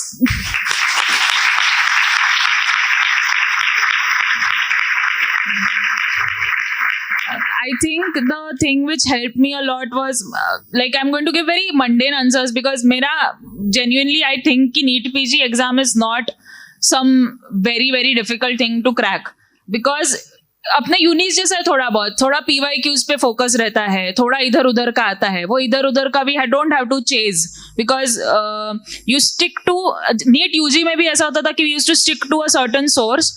थोड़े 10 MCQs बाहर से आएंगे, अपने को प्रोफेसर्स अपने टीचर्स बताते थे, but don't chase those for because chasing 10 MCQs is going to cost you the other 190. So इसमें भी ऐसा था कि I told myself there is a simple process I have to follow right from the beginning. Plan बनाओ, stick to the plan, move ahead and give a lot of GTs. I'm really stressing this fact a lot because I think this is what helped me a lot. GTs दो, जो भी हो जाए, कितना भी. अभी मैंने जून में सिर्फ पैथो पढ़ा हुआ था, एक मेरा सब्जेक्ट हुआ था एंड मैंने फर्स्ट GT दिया, उसमें कुछ 414 मार्क्स आया मेरा. But everybody was at that same level, almost half marks आए मेरे, फिर भी मेरा रैंक डिसेंट था because everyone is at that level and that GT was not to assess my marks. Marrow का अगर तुम देखोगे GTs का format, after you get your result, you get the entire analysis. कौन सा subject strongest है, कौन सा weakest है, compared to the topper also, compared to all other students, how you are performing. And that analysis is more important than self-testing, testing yourself कि मेरा rank किधर है, score क्या है. That will come into picture much later. But right from the beginning, GTs देने से मेरा मैंने NEET में notice किया कि एक तो one thing I want to emphasize is the NEET का exam looked appearance wise looks exactly like Marrow GTs. I did not know this when I was giving the Marrow test because DAMS का CBT भी दिया था, Unacademy का एक mock test दिया, Prep Ladder का एक mock test दिया. Everything looks different, but Marrow का test is exactly 100% the exam looks like that. So when I gave the NEET का exam, I told myself that I am going to solve this just like any other GT because if you've not done many grand tests, you are in a state of dilemma कि मैं कितने छोड़ूं, कितने MCQs छोड़ूं, कितना risk लेना है, कितना aggressive होना है अपने approach के साथ. And this dilemma can be reduced only if you have enough practice. Only if you've solved enough GTs, you will have confidence to be a little risky and take the risk of attempting more MCQs. Because one MCQ you get wrong, ठीक है, 5 -1 हो रहा है. One MCQ you get right, जो तुम्हारा तुक्का, suppose तुक्का है, सही लगा, you are getting 4 marks more. there are always going to be some questions, like in PSM भी questions रहते हैं, कुछ भी पूछते हो लोग, ये प्रोग्राम है वो प्रोग्राम है. हमारा ये साल के एग्जाम में भी एक ऐसा क्वेश्चन आया जब मैंने कभी पढ़ा भी नहीं था, कभी सुना भी नहीं था. I was like कि I have this gut feeling I'm going to attempt it. I got it right somehow. तो ऐसा this approach which you get for the exam ना, it's only going to come by solving as many GTs as possible. बाकी मेरा जो preparation था, it was like any other student, notes पढ़ो, MCQs solve करो, it was the same, but I really put a lot of emphasis on the GT. And end का like last 7 days में your attitude is going to matter a lot, because up to the last week I was like, सब बताती हूँ, I was sleeping for 6 hours a day. फिर last week में 7 hours कर दिया, last 2 days में 8 hours of sleep you need to get. ठीक है, then you need to improve your focus when solving tests. तो सिली मिस्टेक्स कम करने का भी जो प्रैक्टिस है वो टेस्ट प्रैक्टिस करने पे आएगा. Third thing, if you are like me, if you are having a lot of, I want to share some tips which are, I don't think which are very conventional, but they helped me. So if there is anybody like me out here who had trouble sleeping during like final year के time में भी मुझे हुआ था, and now also, like if you are a light sleeper, if you are anxious all the time about the exam, and if you are having trouble sleeping, white noise helps a lot. Like full 6 hours white noise सुन के सोती थी.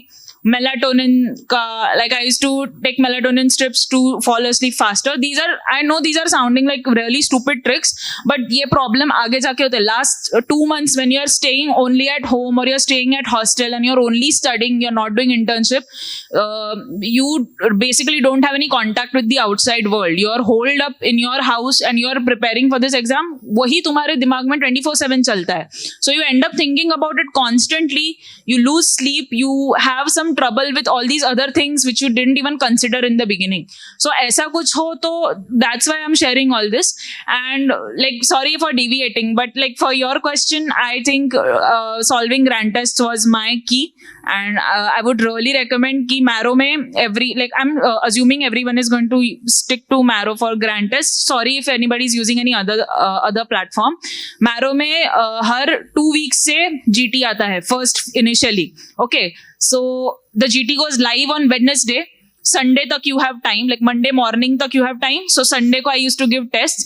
Monday को immediately उसको review करो, and every 2 weeks when the test goes live, give the test before before the test expires. If you give the test, तुम्हें तुम्हारा live rank दिखेगा, and it is really beneficial, and it keeps you in check कि ये test expire होने से पहले I have to give.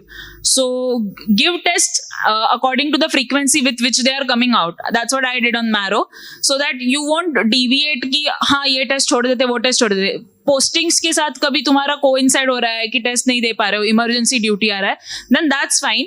But this, and also I would recommend everybody कि एक डायरी बना लो और अपना एटलीस्ट 1 week आगे का प्लान करो. बिकॉज 1 week मैं पूरा मंथ प्लान करती थी, लाइक ऐसा कैलेंडर जैसा बना के 1 entire month I use to plan कि इतने डेज ये सब्जेक्ट को, इतने डेज ये सब्जेक्ट को, ये डे पे GT देना है, ये डे पे ये करना है. लाइक एक ऐसा प्लान तुम्हारे आंखों के सामने रहेगा, then you won't feel lost, because every day you will wake up and you will feel like कि आज क्या पढ़ना है, आज क्या पढ़ना है. Instead of that, make a plan and stick to it. What you need is consistency, like Sharzil said. You need consistency, you need practice. NEET PG is not a very, very difficult exam to crack. Sometimes luck also plays a big factor, but to reduce that luck ka factor, you have to put in more hard work. So then luck will not screw you over as much as some other person. So make a plan, be very straightforward with it. Don't do a lot of manjan ki ye bhi karna hai, wo bhi karna hai. Stick to one thing and be consistent with it, and just give your best. Yeah.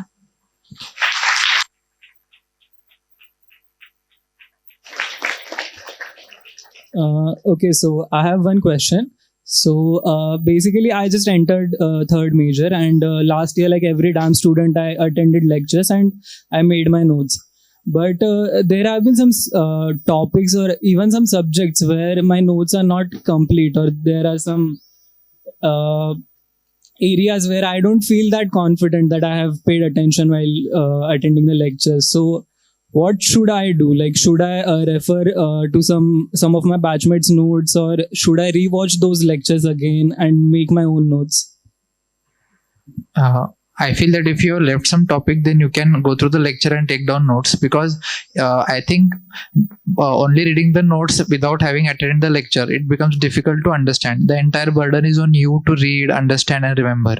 So better than that, whatever topic is left behind, or you feel that I have attended the lecture but I have not understood that topic well, either if you have the DAMS app, you have the live lecture available, go to that particular topic, वो 1 hour का segment उतना attend करो, या फिर if you have Marrow or your friend's Marrow account, then you can just go to that topic and you can go through that lecture. And I think even during your internship or anytime during your preparation, if you feel that this topic is weak, then it is always better to go through the lecture of 1.5 hour for that topic.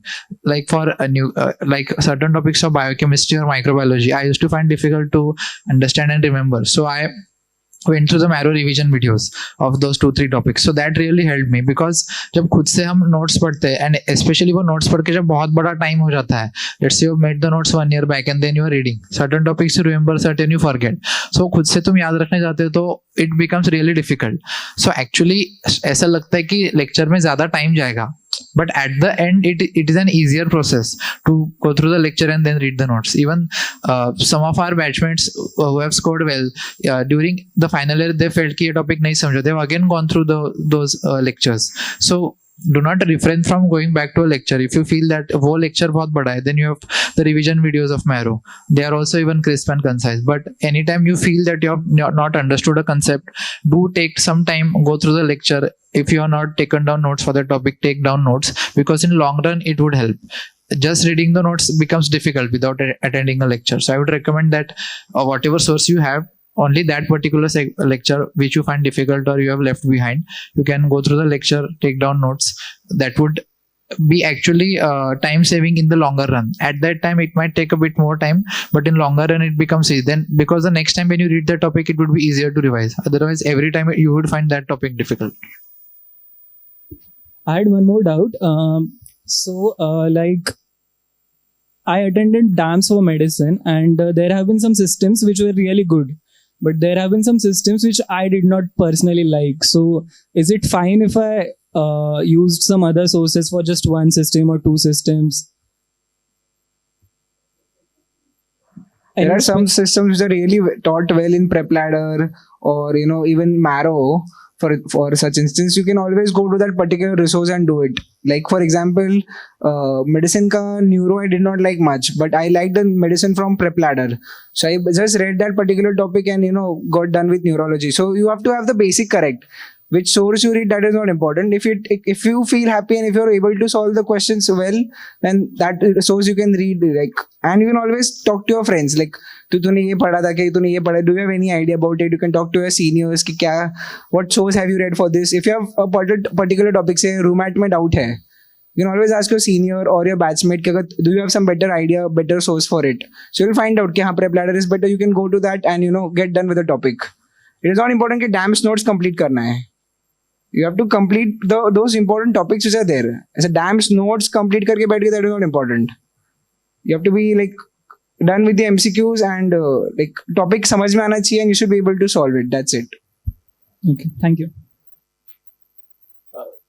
We will continue with that do's and don'ts for the rest of 3. And one thing, while asking the questions, please direct the question to one person and only one question per person.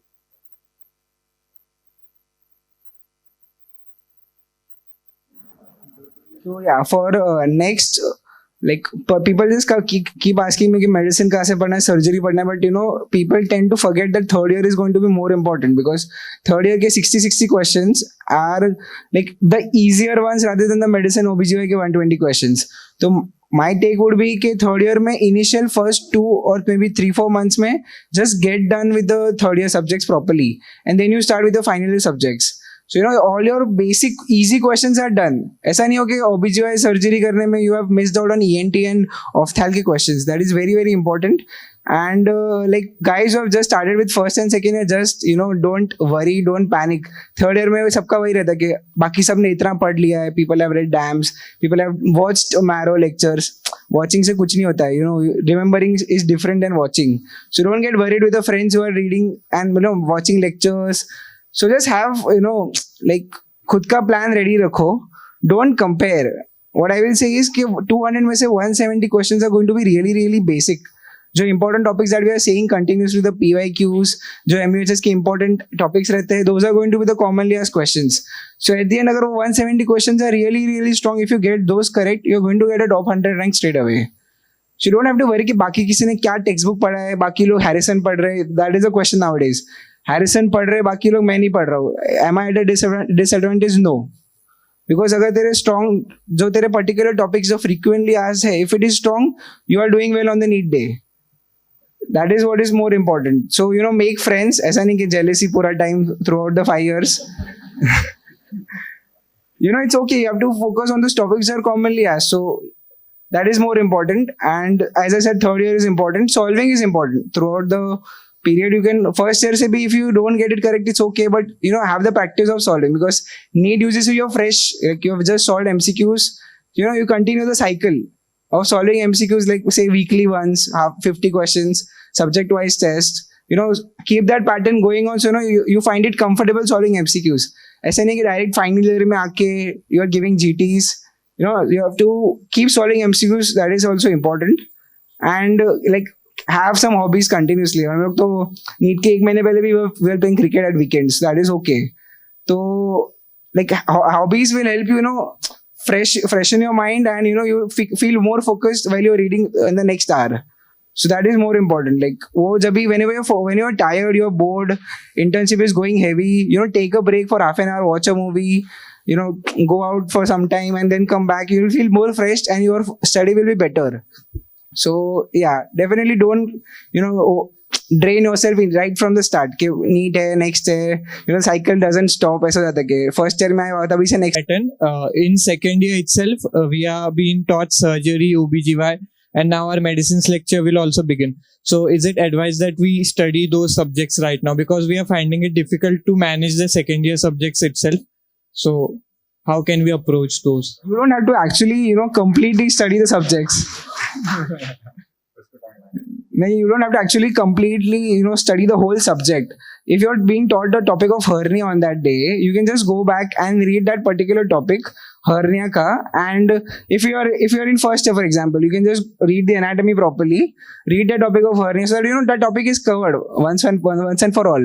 If you're being taught, say, a medicine ka some AKI, CKD, you can always go back to the physiology part, say nephrotic syndrome hai baby ka, so you can go back to the physiology, pathology, read the basic of pathology, and then go back to pediatrics, and you can cover the topic at once. So that is not a bad idea to do, but don't get overwhelmed कि surgery पढ़ना है. You don't have to read the whole surgery, the commonly asked, frequently asked questions, and the जो clinic में पढ़ा रहा है, you have to just focus on those topics. And ऐसा भी नहीं कि याद करना जरूरी है. You just have read it for fun, and अगर नहीं याद रहा तो you always have time later on to study, right? So don't take it very seriously. कि पढ़ा है तो ठीक है, याद रहा तो ठीक है, otherwise it's okay. I think so postings like ENT, Opthal, Orthopedics, ये ऐसे पोस्टिंग है कि जिसमें कंपेरेटिवली चिल होता है. ENT में कैसा होता है, every alternate day you have OT and OPD. So on OPD day you have to be there from 9 to say 2 to 3 o'clock. But on OT day, even if one or two of you go, and for 9 to 11, then even that would suffice. So identify the postings, talk with your seniors. Just as I said, ENT, Opthal, Orthopedics are comparatively chiller postings. Casualty medicine, surgery are comparatively heavier. In one posting, just say even in surgery, if you get half unit, it is going to be chill posting. But if you get full unit, it would be a heavier posting. But then in OBGYN, you might have a chill unit. So that is going to be variable. One might have a heavy unit in surgery, and one might have a chill unit in OBS-GYN. And I feel, and even in for all the interns, like in your rural postings, you get a lot of time. The rural posting is for 2 months, but then if you wisely divide it among yourselves, then it becomes easier. You get a significant number of days off, or even if you are staying there, let's say for 7 days in a particular PHC for your postings, not necessarily every day you have work. So even when you stay there, you can study, you can take books with yourself. So जो भी chiller postings है, find out with your batchmates, क्योंकि every time the resident changes and then one posting which was lighter can become heavier. So जिन batchmates ने cover किया है वो posting, तो you can get better tricks from them कि how to, when to attend, when not to attend. And कुछ लोगों को मालूम नहीं होगा but initially you have to attend like major postings में like medicine surgery OBGY these are the major postings right so initially they expect you to attend एकदम ठीक से लाइक अप टू एग्जाम के 2 months बिफोर द एग्जाम तब तक you are expected to attend everything go every single day within last 2 months of exam you can ask for a deal so you can talk to the residents or the registrar of the unit and you can be like कि मैं OPD emergency and after emergency 3 दिन आता हूँ weeks में मुझे बचे हुए 3 दिन please off दे दो वरना मैं नहीं आ रहा posting को ऐसा थोड़ा कर सकते हो you can and you can all थोड़ा ऐसा बुरा advice दे रहे I'm sorry but like this is the thing I did not know this personally till very late and I did not get any deals and कुछ time पे like medicine का posting है तो तुम्हारा इमरजेंसीज हैवी जाता है and don't put so much pressure on yourself. मेरा नवंबर में मेडिसिन था, I did not study well that entire month and it was really demotivating. So tell yourself कि जो major postings है तभी पढ़ाई ज़्यादा नहीं होगी, it's okay. You can make up for it in the later months and ये याद रखो रेसिडेंट से थोड़ा अच्छा रैपो बना लो स्टार्टिंग से. स्टार्टिंग में ही कलेक्शन IV है ना वो अच्छे से सीख लो. Later on you get more efficient with your work, you do the work, फटाफट सुबह जाके काम कर देने का, राउंड्स के पहले निकल जाने का. So then if you are in the line of sight, they keep giving you work. It's fair on their part also, they are overworked and they can really use the extra help. But don't be rude, be kind, have a good rapport with residents and registrars, especially with housemen. Tell them कि ऐसा ऐसा है, मैं बाद में का काम कर दूंगा, अभी मुझे please पढ़ने जाने दो. Not everybody is toxic, people are very helpful also. So if you find helpful residents right from the beginning, it's going to be useful for you. Initial 1-2 months के बाद you will get to know कि बाकी batchmates कैसे कर रहे हैं. And also batch में divide करो ड्यूटीज सो दैट 3 लोगों का काम नहीं है तो इवन 1 person कैन स्टे, ताकि सबको बेनिफिट हो. भाई तीनों रुक रहे हैं, तीनों नहीं पढ़ रहे, ऐसा मत करो.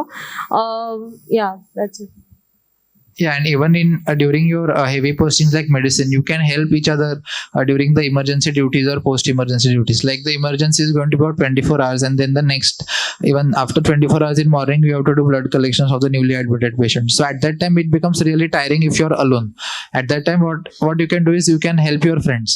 So तुम उसके emergency में जाके help करेगो, he or she will come and help you in your emergency. So then those heavy postings don't become that tiring, because if 2 people are doing the same procedure, then it gets done in half the time. So it is less tiring. It's completed with less effort, and that helps. So cooperate with each other, help each other in the heavy postings, and plan out. And remember one thing, that you require the sign of resident, but the residents also require you in the ward to work, because especially in medicine surgery, even if you don't go in one say emergency, then there is a lot of burden on residents.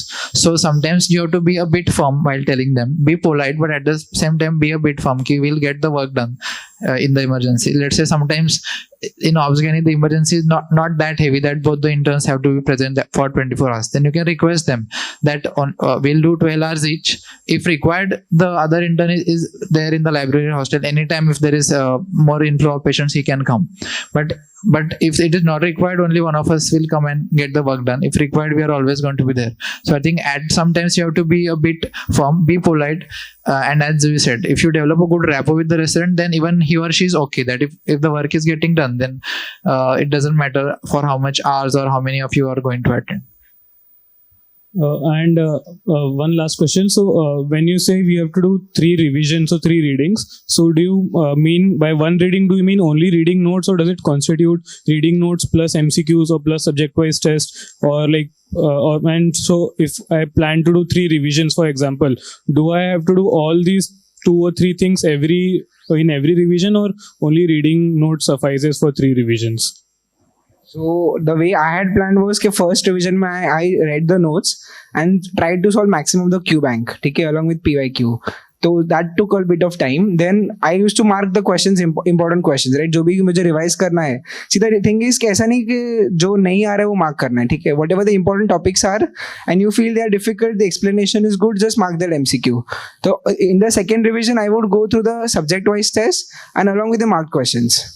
And then third wise में फिर और भी ज़्यादा refine करते करते, you just come down to around 200-500 MCQs in the whole Q bank out of them 20,000 questions. So that you just keep narrowing it down. So again, first mein you just mark the Q bank, second mein subject wise test plus the marked questions, and third mein subject wise test plus GTK marked plus so subject wise there are many, like there are 5-10 per subjects minimum. So now first mein there are, second mein I was at 3-4, then again 3-4, and then the marked questions of grand test as well as the question bank and the subject wise test. So that is how you just narrow it down. And तो solve करना is always important. ऐसा नहीं कि सिर्फ Q bank करके छोड़ दिया. You should always solve and then go back to the next subject. And towards the end of the preparation, most of us had also used the DAMS DVT, that is DAMS visual treat, and that also really helped because they tried to cover the shorter subject like the second year and the third year subjects in 2.5 to 3 hours. So and the bigger subjects in 4 to 5 hours. So that really helps for a quick revision, and you get all the one-liners and all the things that you need to memorize at one place in a very short span of time. So I would say at the end of your second reading or around that time, 2 months before the exam, you can surely attend the DAMS visual treat, the lectures and their booklet. What I had done was, while attending the lecture, I had read it once, and only something which was not there in the notes and extra or very important point, I had highlighted that, because reading करते वक्त और एक नया source तुमको add नहीं करना है DVT का कि वो भी पढ़ो और नोट्स भी पढ़ो.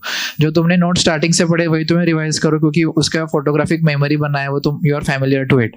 Only certain important points which are very important. Sir is saying that this has been asked in exam multiple times, it has come in GT. Just highlight that and at the end only revise that, because there are certain topics that actually come from DVT directly into the exam. Like you remember कि यार sir ने वो point बताया था कि ये important एक concept है और उस पर question आ गया था.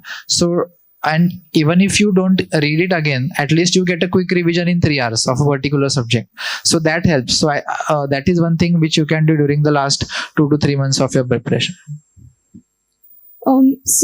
My question is that when you do a system,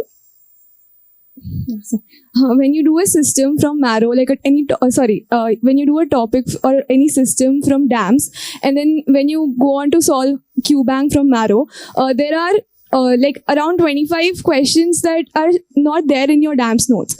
So what do we do about that? Do we go to Marrow notes and refer to them, or do we just jot them down in our DAMS notes? I think at that time you can just bookmark it. Gradually as you go on preparing, you realize that what topics are more important. So at that time just keep and bookmark it. Over a period of time you realize कि अरे हाँ वो question था वो फिर से आ रहा है. So then you can go back to that particular question and read, because Marrow की बैंक बहुत ज़्यादा एक्सटेंसिव है. हर एक एक्स्ट्रा क्वेश्चन डिटेल में करने में पॉइंट नहीं, क्योंकि उतना याद भी नहीं रहेगा और एग्जाम में इतना डिटेल पूछा भी नहीं जाता. So that is why I said जो क्यू बैंक्स बहुत बड़े हैं, instead of giving the Q banks during the last 1 year of preparation or during internship, what you can do is you can give 2 to 3 subject wise test. So 200 questions है उसमें, then whatever extra you get that you can bookmark or you can add them in your notes. Also as I said, when you give GTs you realize कि particular concept मैंने Q bank में just highlight किया था, but then it is now coming again and again.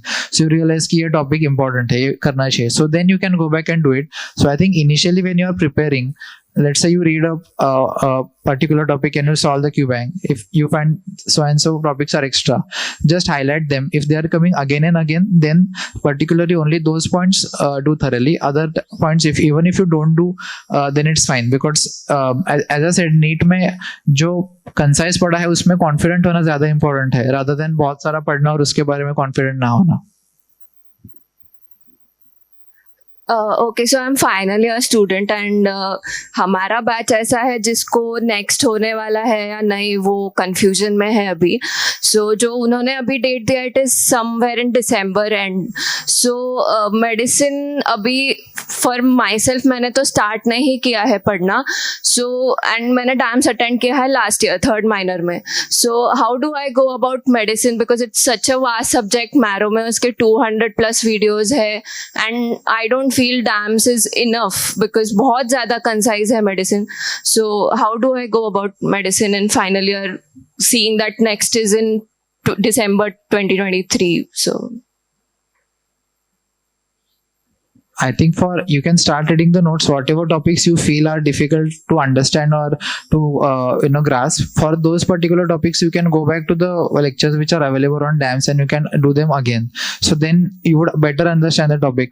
Many times what happens in DAMS live classes, if you're attending offline, then वो बहुत fast चलते रहते हैं और कभी भी कुछ topics we just note down, we do not understand. So for such topics you can always go back to the video lecture, that particular part, and understand it. And for the topics which you feel are not getting covered only in DAMS notes, as I said, whatever comes again and again in the subject wise test and the grand test, you can note them down separately and add to your notes. पूरा Q bank में if you keep on doing then बहुत सारी चीजें नहीं मिलेंगी, उतना important भी नहीं है.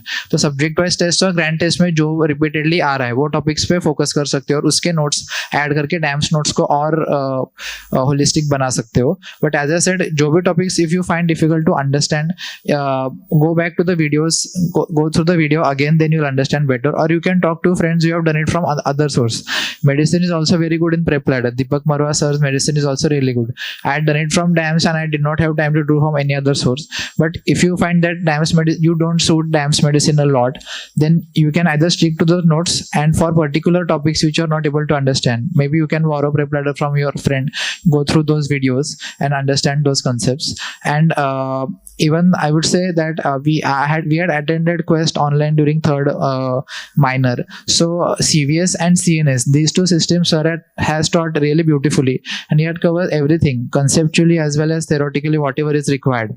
So you can get access to those videos from your friends, only those two systems, because CNS and CVS you are going to have long case in your practical exam. CVS and RS you only have short case.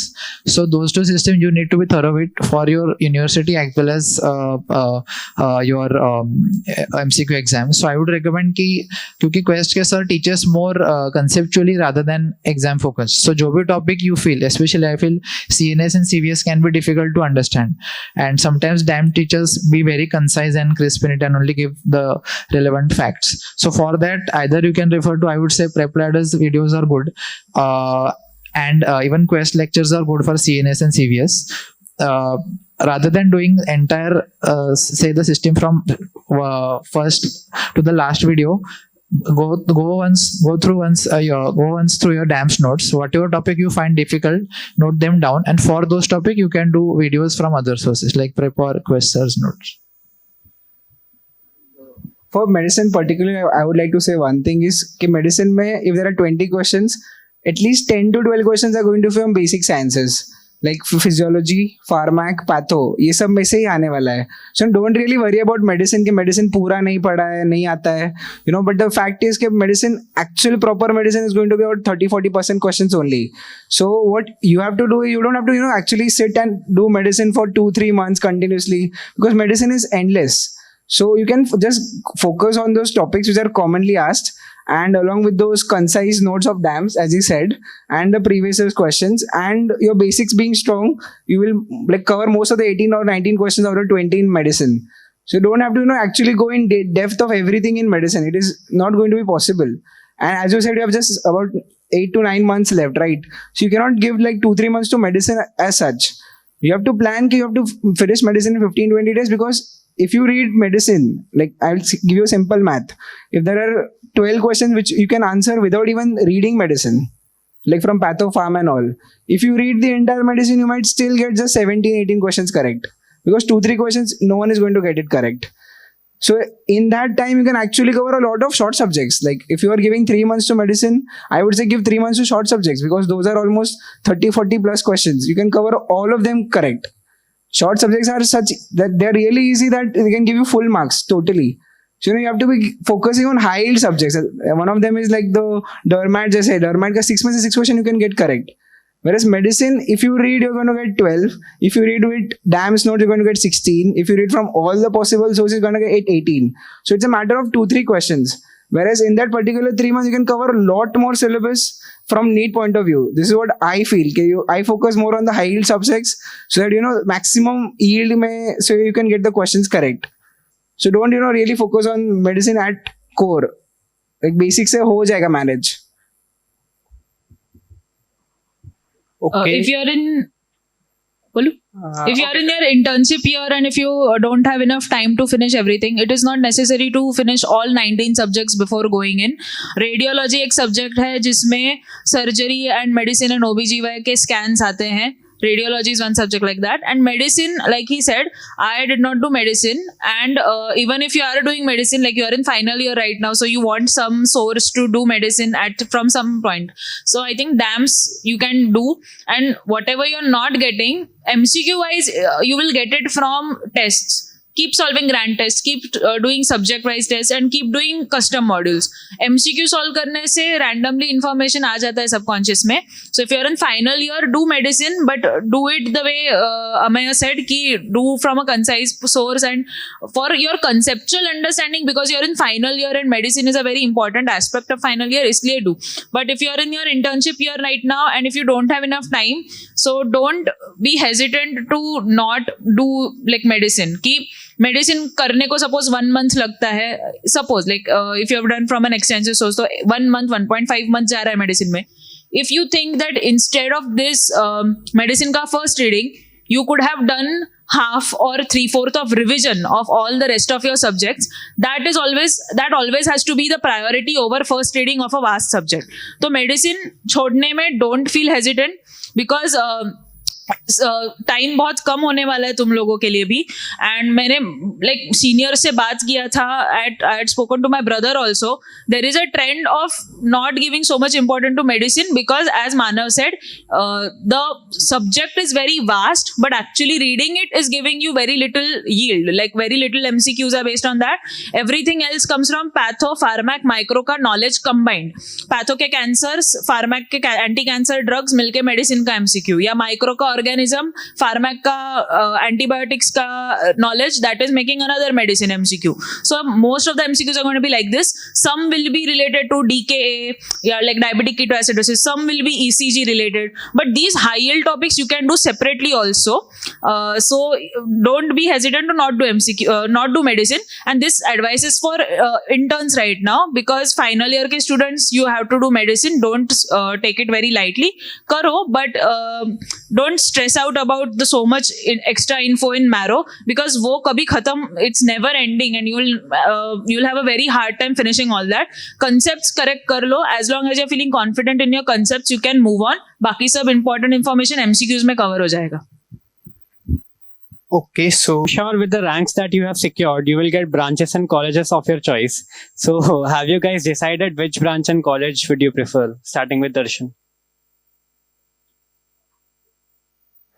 I'd most likely pick radio or dermat in KEM.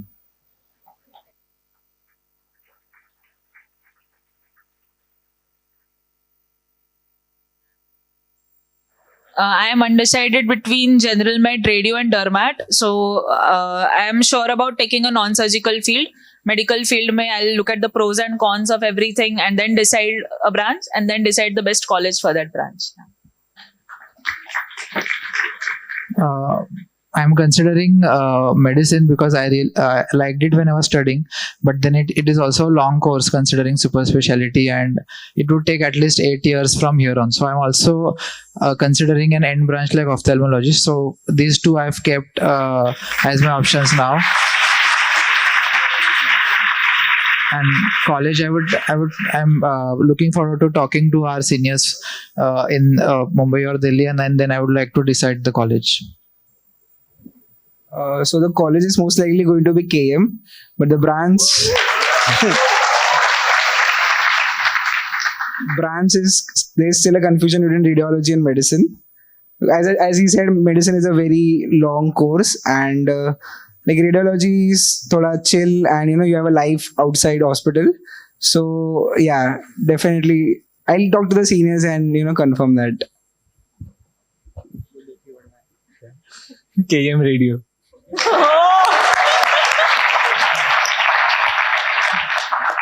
I'm confused between dermat and ophthalmology. KM में dermat तो नहीं मिलने वाला है because sir is going to take. So yeah, confused between dermat and ophthalm.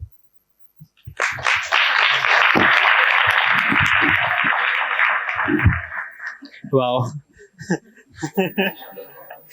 Aman will start with the rapid fire round now.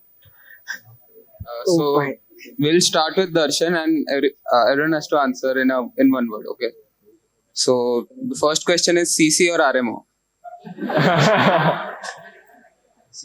RMO. Sorry. RMO for sure. CC. CC. CC for lunch, RMO for dinner. CC idli sambar. PDF or physical copies? PDFs. PDFs. Physical copy. Physical copy. PDF. Physical copy. Library or KD? My own room. Library. Library in the morning, KD in the evening. Library, my same seat since 5 years. Room. Library plus KD. Your favorite movie? Shawshank Redemption. Interstellar. Shawshank. Interstellar.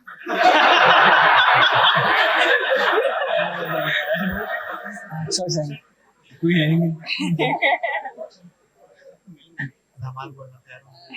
Particular कोई नहीं है. Group study?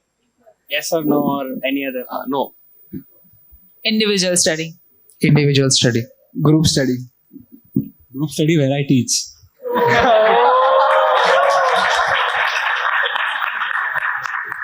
Individual study and group study for boring topics.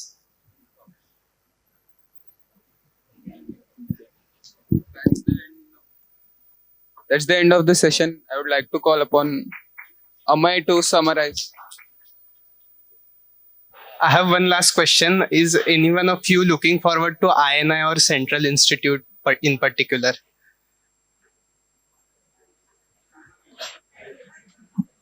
Most of us, I think, would attend the exam. Me personally, I don't feel like studying now, so I will just attempt the exam.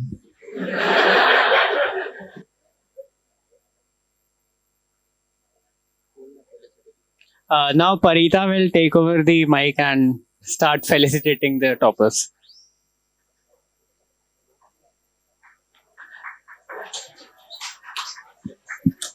Guys, please settle down. We'll finish it in 5-10 minutes. You can wait.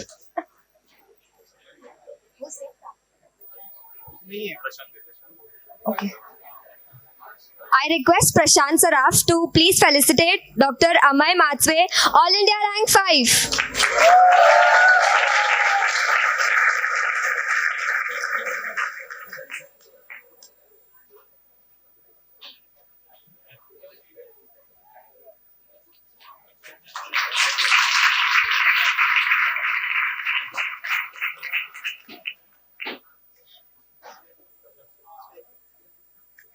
I'd like to request him to also felicitate Dr. Zui Nigudkar, All India Rank 7.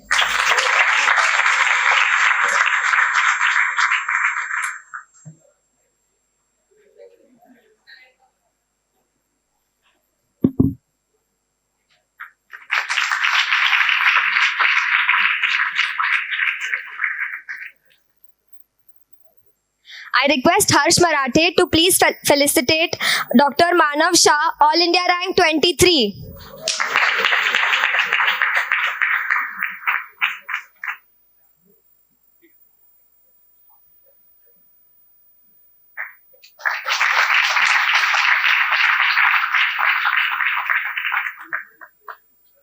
I request Amey Ambike to please felicitate Dr. Darshan Jain, All India Rank 20.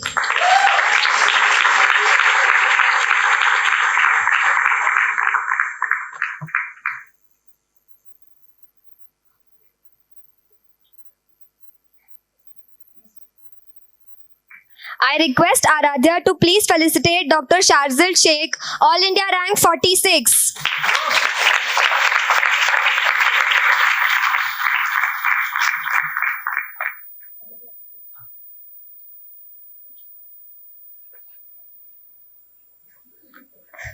I request Vidushi to please felicitate Dr. Grishma Kale, All India Rank 140.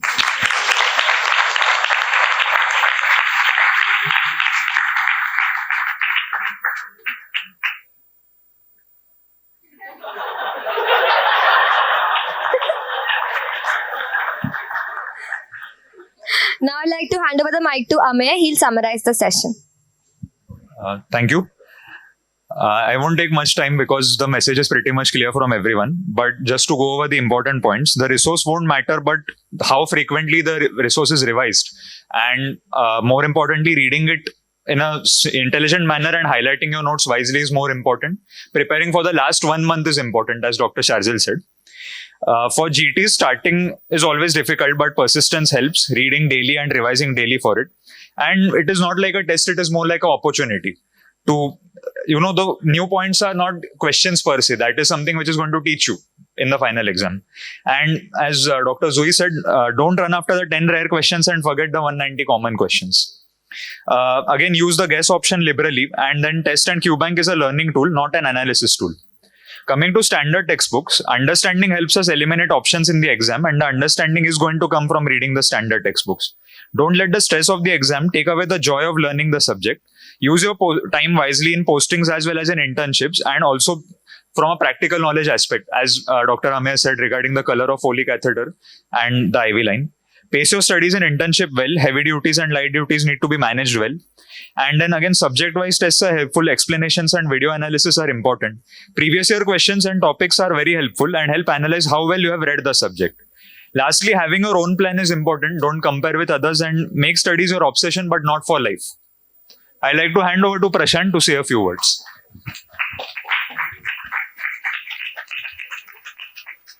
First of all, I would like to thank all the seniors who have come here, taking time from their busy internship. And I would also like to thank and congratulate all the students, all our seniors of the 2017 batch. We could call only the top 6 students. So as they said, the rank, the numbers, they don't really matter. What matters is how consistent you are. So each one of them, each one of our senior is going to do great in their lives. And I wish success to everyone who is present here. I would like to particularly point 5 key learnings of this session: that you need to plan, that you need to solve questions daily. There is no good time to start. You can begin right from tomorrow. And you need to have a good and a positive outlook towards your life. Don't have FOMO. Don't compare yourself. Run your own race and you will do good. Thank you.